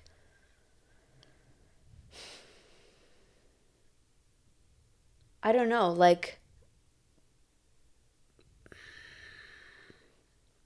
I know, I'm pretty again, I feel like solid. it's hard for me to just like dive into, like, what I say now could be completely switched if I was in your body feeling what you're feeling. That's what's hard about this. To where I feel like you can pretty much guess what I'm feeling. Like, there's not that much of a puzzle. You could jump into my body and go, this is kind of what I thought it would be.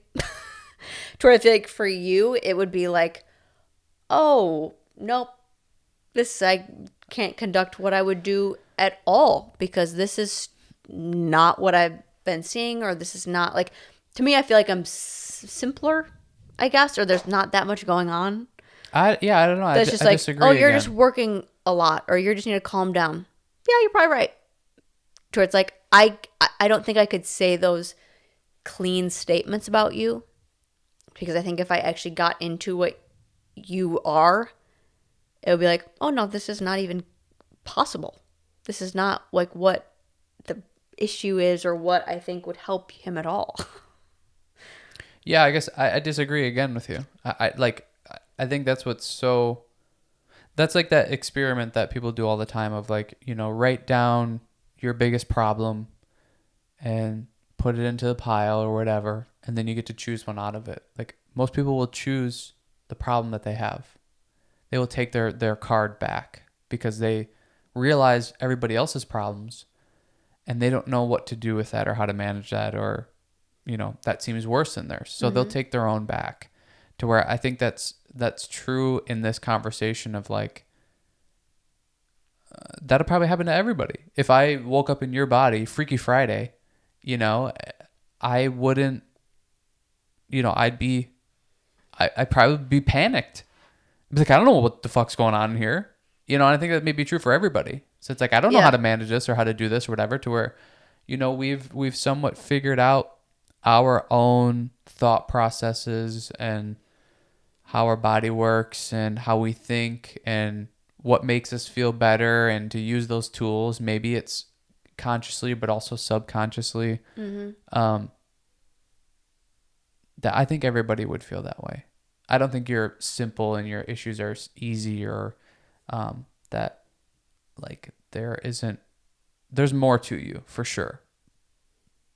That the same thing you're saying about me that you wouldn't really know. Same thing that I would have, like, I could get in your body and be like, oh no, you can handle this much workload and it doesn't stress you out that much. It's actually this other thing, and I don't know how to deal with that. Sure. It's like, you never know. Yeah. And I think that we don't even know for ourselves half the time. We don't even know what's wrong with ourselves half the time. Yeah, I would say half. I feel like that's generous. I feel like 90% of the time. So then to try to do it for somebody else, yeah, that's even more difficult probably. So it's like you're just I don't know. We're all just trying to figure it out. Yeah. You know, some maybe more than others. Some are maybe putting more effort in than others. But I think switching bodies with somebody, I think it would be a cool revelation in a sense of like, oh, other people can feel the same way that I do or do. And it's about different things or it's about the same things. And maybe we would calm down a little bit rather than yelling at each other all the goddamn time now. Yeah. I don't know if you and I would have that. Have what? Like a revelation. I don't know if we would have a like, oh, I would. Like, I feel like we would. You would? Yeah, 100%. 100%. Why do you think? Why do you say that so confidently?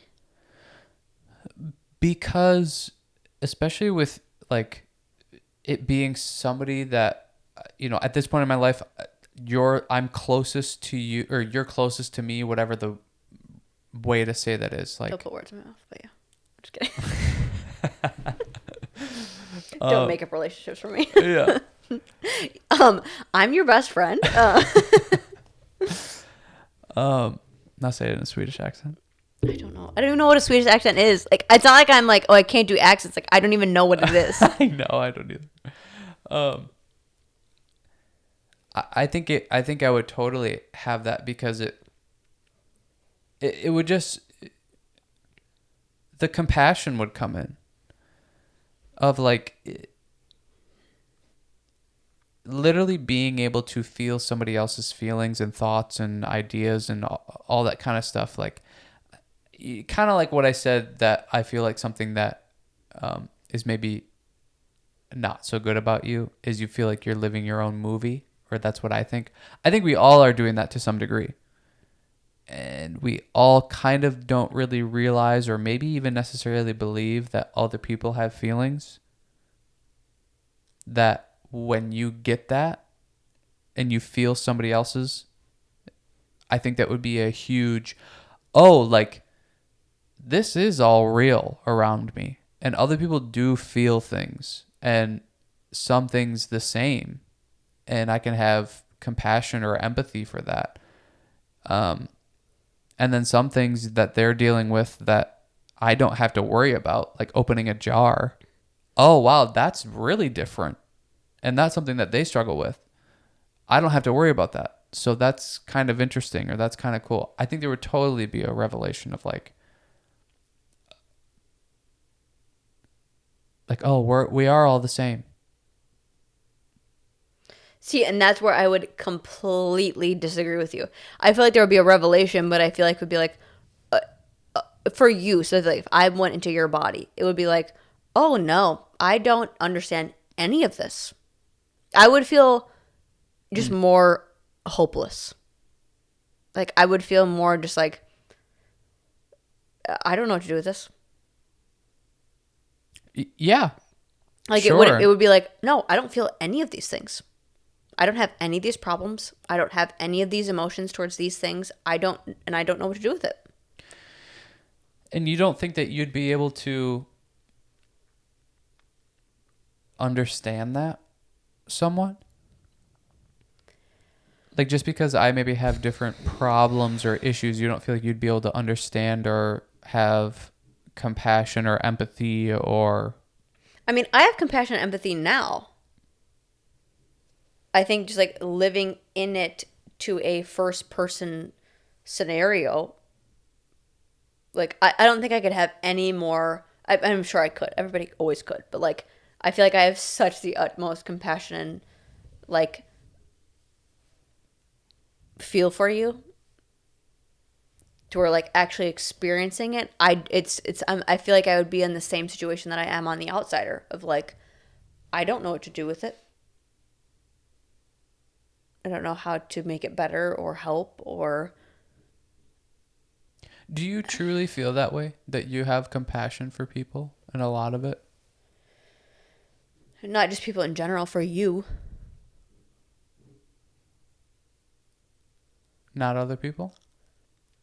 Depends.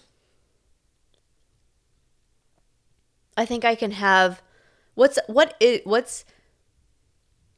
is the definition of empathy? I feel like I always get that mixed up with another word. Yeah, it's empathy and sympathy. And one of them is that you can understand what they are going through because you're kind of going through the same thing. And then the other one, I don't know which is which, is you aren't going through the same thing, but you can understand, or you can, I think it's sympathy. You can sympathize with them of like, that sucks. I'm sorry. I can have the sympathy and the compassion. Empathy, not so much, because Well, empathy is just, well, okay, yeah, go on. because I think I go into the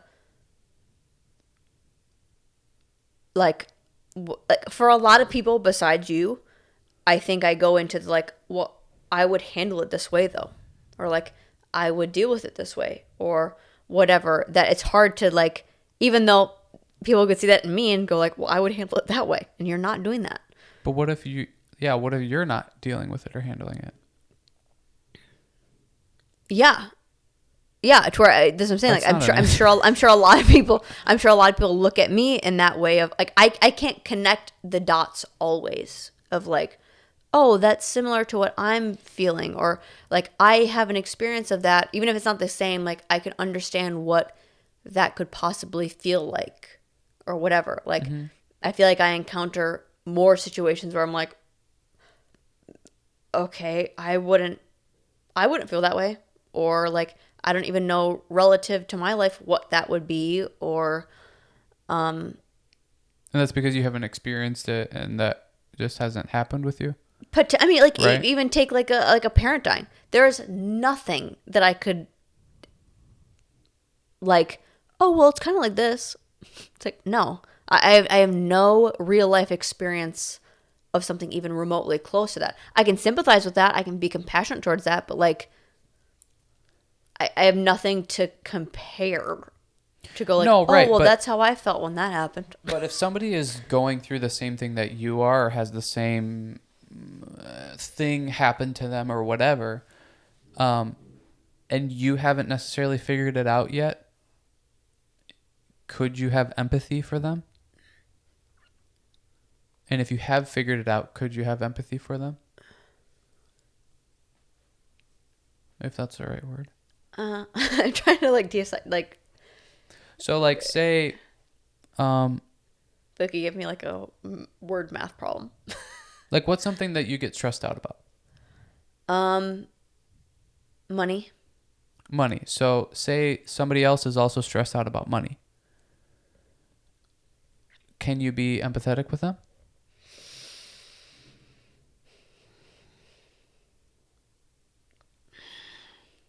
And if you can't, that's insane. That's like the definition of ego. Somebody's going through the same thing you are, yet you think you're better than them still. And you're judging them. Why can't you figure this out? Yet it's still, you can't.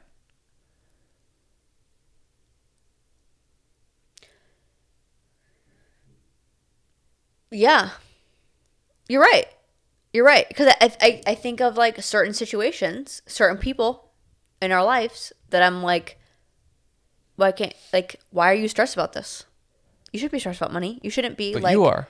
Exactly. So yeah, it's that like fuck you moment of like, well, there's literally no reason I should be stressed about money. You tell me that all the time. There's no reason. Yet it is a very consistent stress. Yeah, but why can't you have empathy for them? That You're going through the same thing that they are. Like that should be even more of a reason. exactly. Exactly. So why can't you? Because it's not an answer that I'm going with. It's not an answer that I'm like, oh well, that's the reason that I should stick with that. It's a realization of, yeah, stop being a bitch. You're being a bitch. You're being a bitch. Like we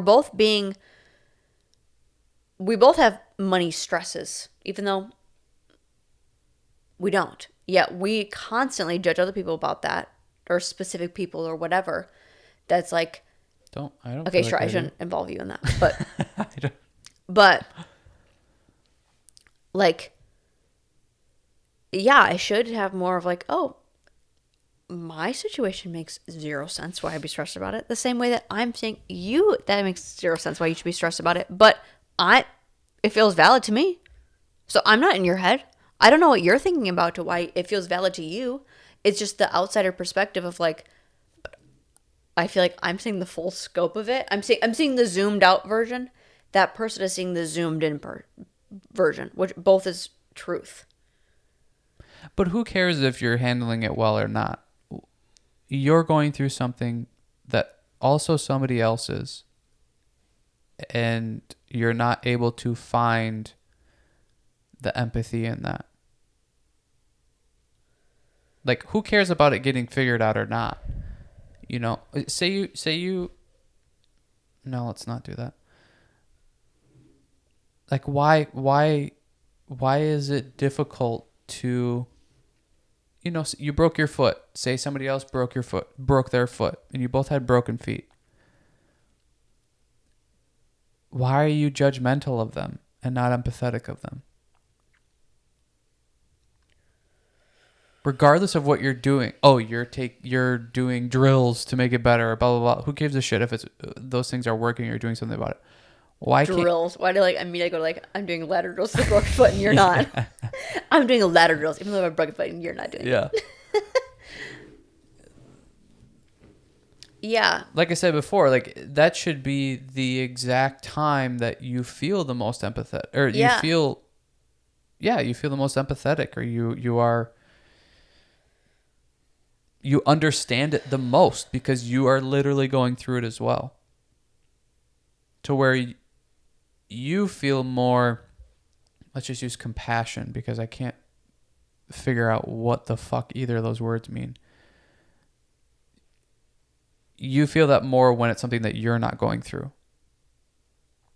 So much so, yeah. Rather than when it's something that somebody else is going through. That seems so backwards to me. I know. I think because I can connect to the like, well, I don't even know what that would feel like, so maybe it's horrible. Like, yeah. I connect with you on that to where I think everybody else must be better than me. So like, oh, I have a stress about money. You have a stress about money, but you're better than me, so you should be able to figure it out. So why are you stressing about it? Like, you shouldn't be stressing and upset about the same things I am, because that's like so low bar. To where the things that like I don't experience, I'm like, well, I have no idea how hard that could be though. To where I do have, generally, this is where I think the two parts of me, like there's the mean side and there's the very critical, like get your shit together side. And where I feel like I don't know, I feel like I do have a heart for people a lot of the time.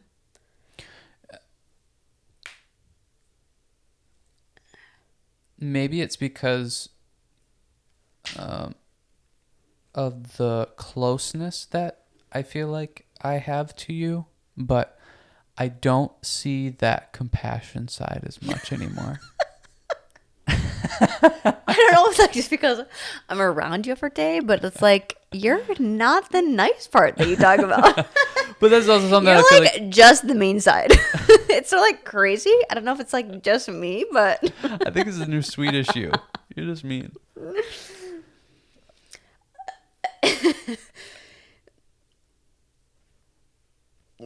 Okay.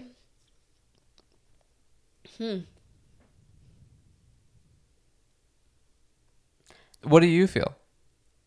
I feel like as I'm getting older, I'm getting so much less patience with adults. With kids, I have besides the one class I'm talking about, that I talk about all the time, of like, they're just horrible. Mm-hmm. But like, I don't know. It's like, with adults, I'm losing so much patience, even though the more I get older, I'm experiencing life as adults, that I'm like, oh yeah, this shit is still hard. Like, It doesn't get easier. It doesn't figure itself out. But I'm losing the patience. I'm losing the care. I always used to care so much about people and like how they were doing and their well-being and them being happy and like being there for people.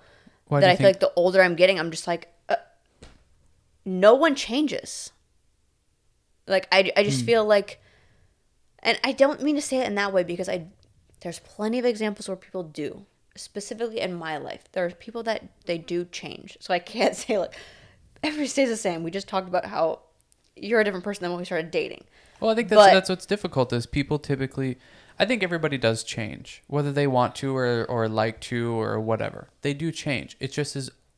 It's a slow progression, or maybe not progression. It could be a regression, but it happens slowly. People don't. This is a. I guess this is something that maybe I just believe, but these whole like, and then this happened and my life changed forever. Bullshit. That's not how it works. That's not how it works for anybody. Yeah. And I think it's the whole Disney princess thing. Like, I think too many people see these stories and see these examples and they think that this is how life works. Mm-hmm. And that's how life works is, well, I just need that one moment to just kick it into gear and really shock me and change everything and then I'll go. Yeah. And you're just sitting there waiting your whole life for this fucking moment to happen. That's not how things change. They change slowly and they change by discipline and they change by you putting in the effort. Like, you know, for me being someone that's still a selfish person, I still think about myself and even, and that's why I joke with you of like, wow, somebody's gloating, because I do it all the time. I you think, never do that. well, maybe not anymore, but it's something that I've always done for majority of my life, that to not be that way has taken a long time. It doesn't just happen where, oh, all of a sudden I see everything around me a little bit more clear. Mm-hmm. That happens slowly by life happening, you know, experiences happening, all that type of stuff. So this whole like people change or people don't change, like, again, it's one of those constant facts of life. Everybody's changing all the time. It's just in very slow, subtle increments. And that's why, again, it comes back to like, it'd be so interesting. It'd be interesting to be in your body when you were a sophomore in high school. I mean, all of high school. I feel like you changed so much freshman, sophomore, junior, senior. Sure. But then to also do it now and to see what the difference is. Because it's inevitable. It's inevitable. People change. We change. But we change slowly most of the time. There's very few moments that things really abruptly change things. Yeah. And that's what everybody's searching for, that all the time. Well, I'm depressed. I'm just waiting for this one thing to happen. And then my life will be better. And sometimes that thing happens. And then nothing changes. It's because that's not how it works. And I guess I should take that back. It's not that I care that people are changing or not changing. It's the fact of like, I used to care so much about people and I don't anymore. Does that make you sad? Yeah. Why? I wish I cared more about the well-being of other people in my life. Why? Because otherwise I don't know, like it's...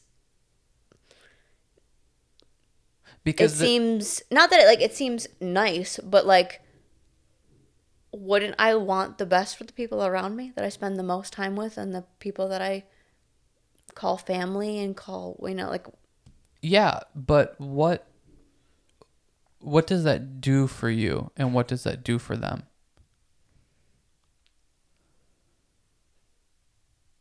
I think what you're talking about, like the compassion and the empathy or the sympathy, whatever word it is. Yeah. Like, one of the three.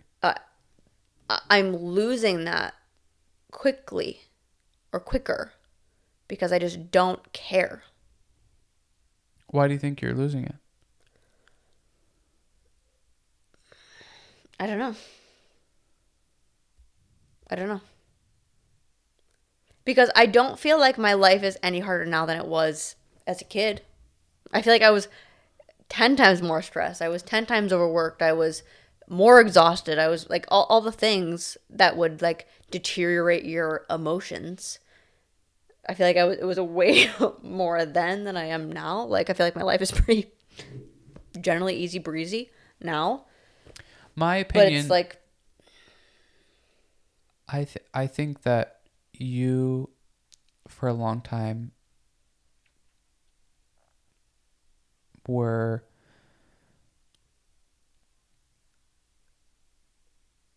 optimistic.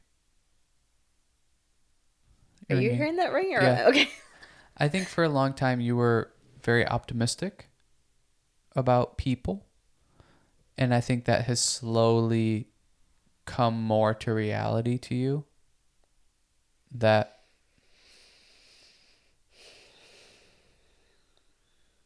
I think you have realized your own faults and you've seen other people's faults. And when you think of life in this way of optimism and excitement and happiness and compassion and all of these things, but then you see the dark side more and more and more, and then you see it in yourself, and you see that that's also a reality, that can suck. And that can be sad. And I think people typically refer to it as your head in the clouds. Here we go. Yeah. Okay. But to make it more sophisticated than that, I guess, is what I feel like I said, of you just thought good of people. But and I you still thought see good in people. No, you do, but you see more bad. Not more bad in them, but just in general, you see more, oh, things are not whimsical. See, and that's where I disagree. I still see that. Like I'm not saying you don't see that. okay. What I'm saying is you only saw that to where you're seeing more of the not so good come into play. And that's where I disagree. I feel like I am seeing, like, in people that I didn't see the great in, I'm seeing the great in now, and vice versa. That's like, it's kind of just evened out. And, like, you know, it's like you said, like, the head in your clouds. It's like, that's what people would say. Like, you're in Courtney World. You're in Sunshines and Rainbows. That's where you live. It's not reality. You're being naive. To where I'm still that. I'm still Sunshines and Rainbows and Courtney World. Maybe I'm naive, whatever. It's the, like, whether you're a good person or not, I don't care. That's what's different. To where before I was like, oh, I can see the good in you. Even if you're acting shittily. Like, I can see the good in you. I'm attracted to something about that like that aspect of you, or, you know, like, you know, in every person, like, I could find something. To where even though I can find something in people, or I could find the bad, it's like I just don't care. Why don't as you much. care? I don't know. Think about it. It seems exhausting to care. Why is there so much effort in caring? Because I think the role that I have created with people, or the relationship I've created with people, which I do like to a certain degree, is savior. Sure. But not savior like, oh, she has all the answers and I go to her to blah blah blah. But like, but yeah, I'm the one that fixed the shit. Just like, I don't give a shit about your shit. I don't care whether you're doing good or doing bad. What's so bad about that? Maybe nothing. Maybe nothing. It's just rewriting the script. What do you think the ideal place is to feel or to act in that? Because I don't think it's good how much effort and how much time and all that stuff that you would put into people. I don't think that was good. Okay. But I also don't think it's good to maybe do what I have done in the past of there's only one person I care about, and that is me. Yeah, and I think I'm like you talked about the pendulum swing. Like I'm turning more into that. Not that I only care about myself. I don't really care about that either. It's just like none of it really. I don't care. Like it's not like, oh, I'm picky choosy with who I care about. But it's like none of it really matters. Like figure your shit out or don't. Same thing with me. Like figure your shit out or don't. And that's kind of why I'm saying, like, why is that a bad thing? Because I totally get that. That's like where I live. Because in a lot of ways, like, I'm not going to be able to control whether or not you figure your shit out or not. Whether you calm down or not, according to my opinion of what you need to do. Yeah. Like, I can't control any of that. So, yeah, figure your shit out or don't. Like, I'm still going to be here. I'm still going to be with you whether you do that or not. So why do I care so much about it? Maybe. You can't say that for certain. Well, no, I can't predict the future, but as of how I feel right now, that's the truth. So why care so much about it? Because it's an extremely slippery slope or self like it's a real killer to put all your eggs in somebody else's basket. When you're telling somebody or needing somebody else to change for you to feel better, you're fucked. So why put in all that effort? Why care so much about it? I mean, I care about everybody in my family, but I can't control anything that they do. Mm-hmm. I can't control whether or not somebody does something or says something. Like I can't do any of those things. I can still care about them and go, oh, I hope you figure that out. But then I need to detach. I can't be so attached to it. I can't let that affect my emotions and my feelings about everything day to day because they won't do the thing that I think that they need to do. Yeah.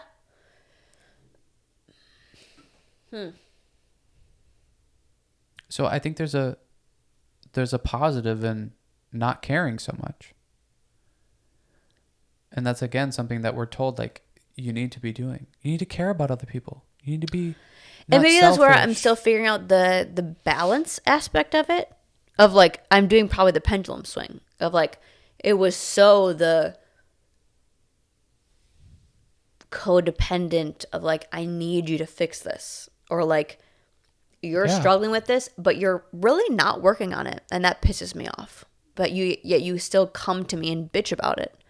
Towards like that's where I was before, putting so much into other people fixing their shit, and now I'm swinging into like, well, I can't possibly care about anybody then. Where I need to find the like, I can enjoy you and be happy with you, and like if you fix it or don't fix it doesn't matter. Like I'm still gonna like be compassionate towards you, or just like be able to be around you and feel fine. I think I'm like still figuring out how to get back to this, or not even back to. I was never there. Figuring out how to get to that, like exploring what even that is to me, because I've never been there. You know, I've either had so much of a tie to it, or now where I'm like, I have no desire to have a tie. Period. Which why can't that be the case? Because then I'd have no one in my life. And that just, to me, that's not long term what I want to have. That's not what, even right now, I feel like I want to have. So why can't it be a time in your life? Because I feel like this time in my life is temporary. If I wanted to live like this and I'm like, this feels great, then I'd be like, yeah, see you later. I don't need to talk to my family anymore. I don't need to talk to your family anymore. We'd be breaking up. But that doesn't seem like that's where I want to eventually get to. So it's like, okay, just ride with this for a second until I figure out maybe what that medium balanced is. Yeah, it's versus like throwing everything out the door and then eventually I want to get to this anyways. But that's kind of what I'm saying. Like, why can't this be what it is right now? No, it can be. It can be. It's just, it's extreme. Yeah, but how without dramatic you, it is. but with you not stressing about it.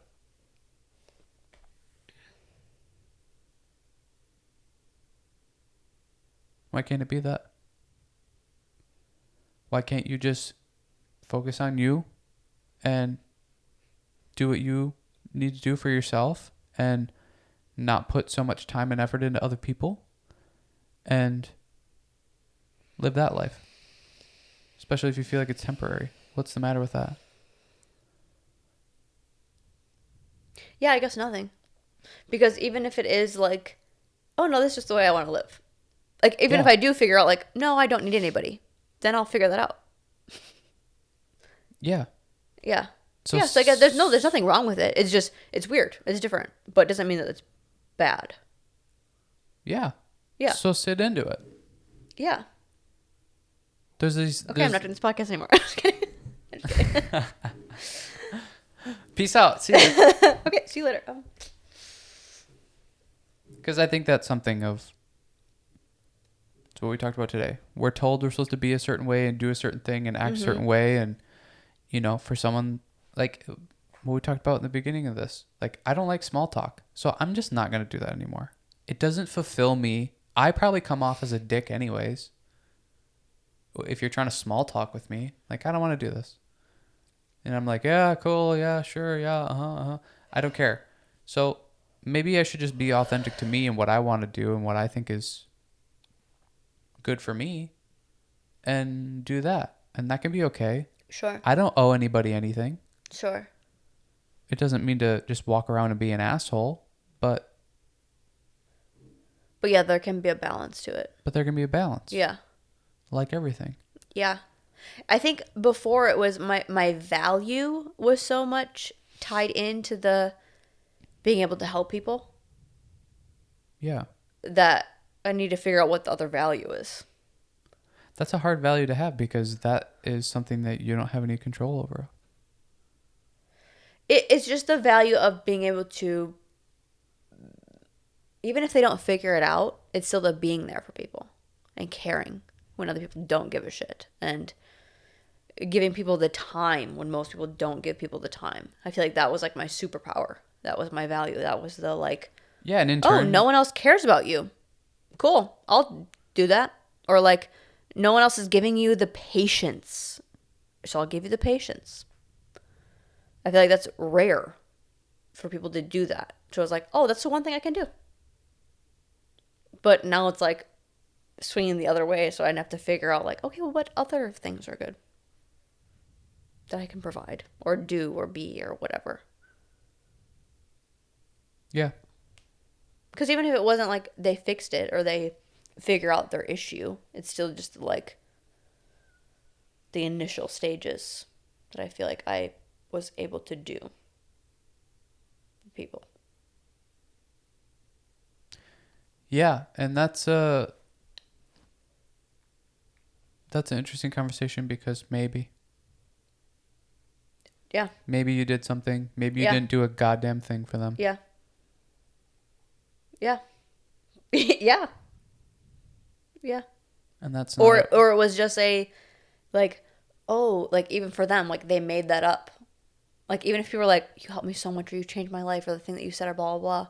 It's like, but also is that just because, oh, when someone listens to me, I've learned that is helpful. Rather than like diving deep into themselves of like, if someone listens to me complain, does that help me at all? Or does that just like further my issue? Yeah. It's like I could make it problem worse every single time by listening to people or by hearing them out. Yeah. It's just something that we're conditioned to do or conditioned to feel like is helpful. So yeah, you're right. I may not have been helpful at all. Yeah, and there's no way of knowing. And it doesn't mean to not try to help or not,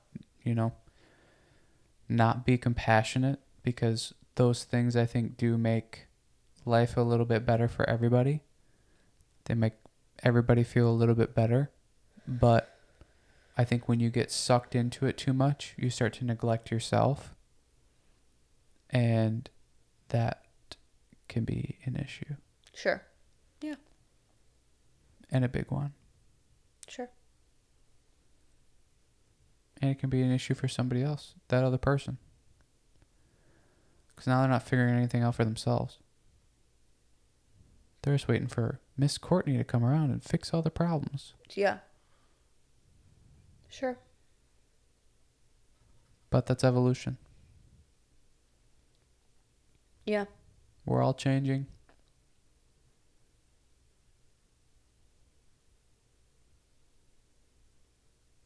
Except for me.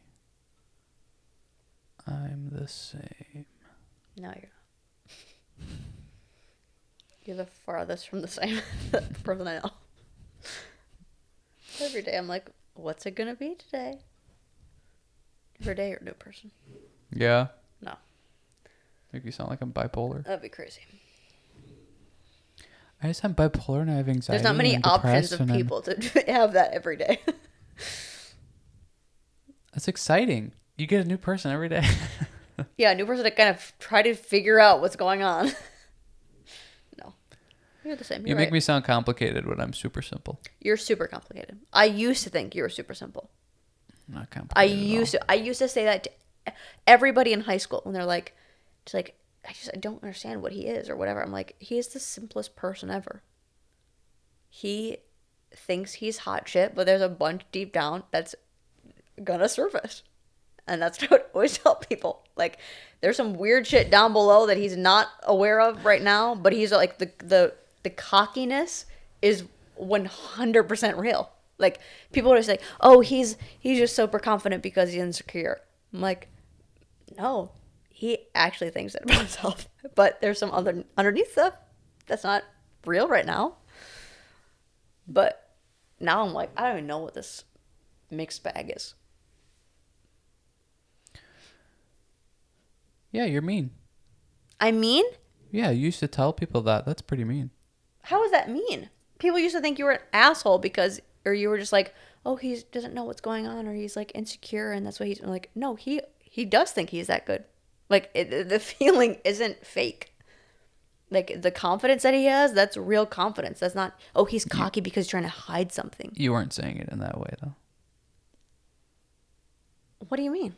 You were trying to diss me. No. You were just so in love with me. It was unbelievable. Okay, that's on this podcast. Like and subscribe. Follow our Facebook page, The Hub Fitness, our Instagram, @thehub_fitness. I hope you enjoyed this podcast and you listened all the way through. Can get a little odd sometimes, but there's gems somewhere. Mm-hmm. Just like anything. Hopefully you got something from it or learned something from it. Is there anything that you want to tell our fans in Boston, our fans in Sweden? No, I don't think so. No? No. You don't want to give them a little accent? I wish I could. Maybe that's what we can do for the next podcast. I will just listen to Swedish people talk, and I'll come back to you with whatever that is. Shows how, like, closed off to the world I am, because I couldn't even make it up. I don't even know what they sound like. So the next podcast will be super offensive. All right. Thanks. Goodbye.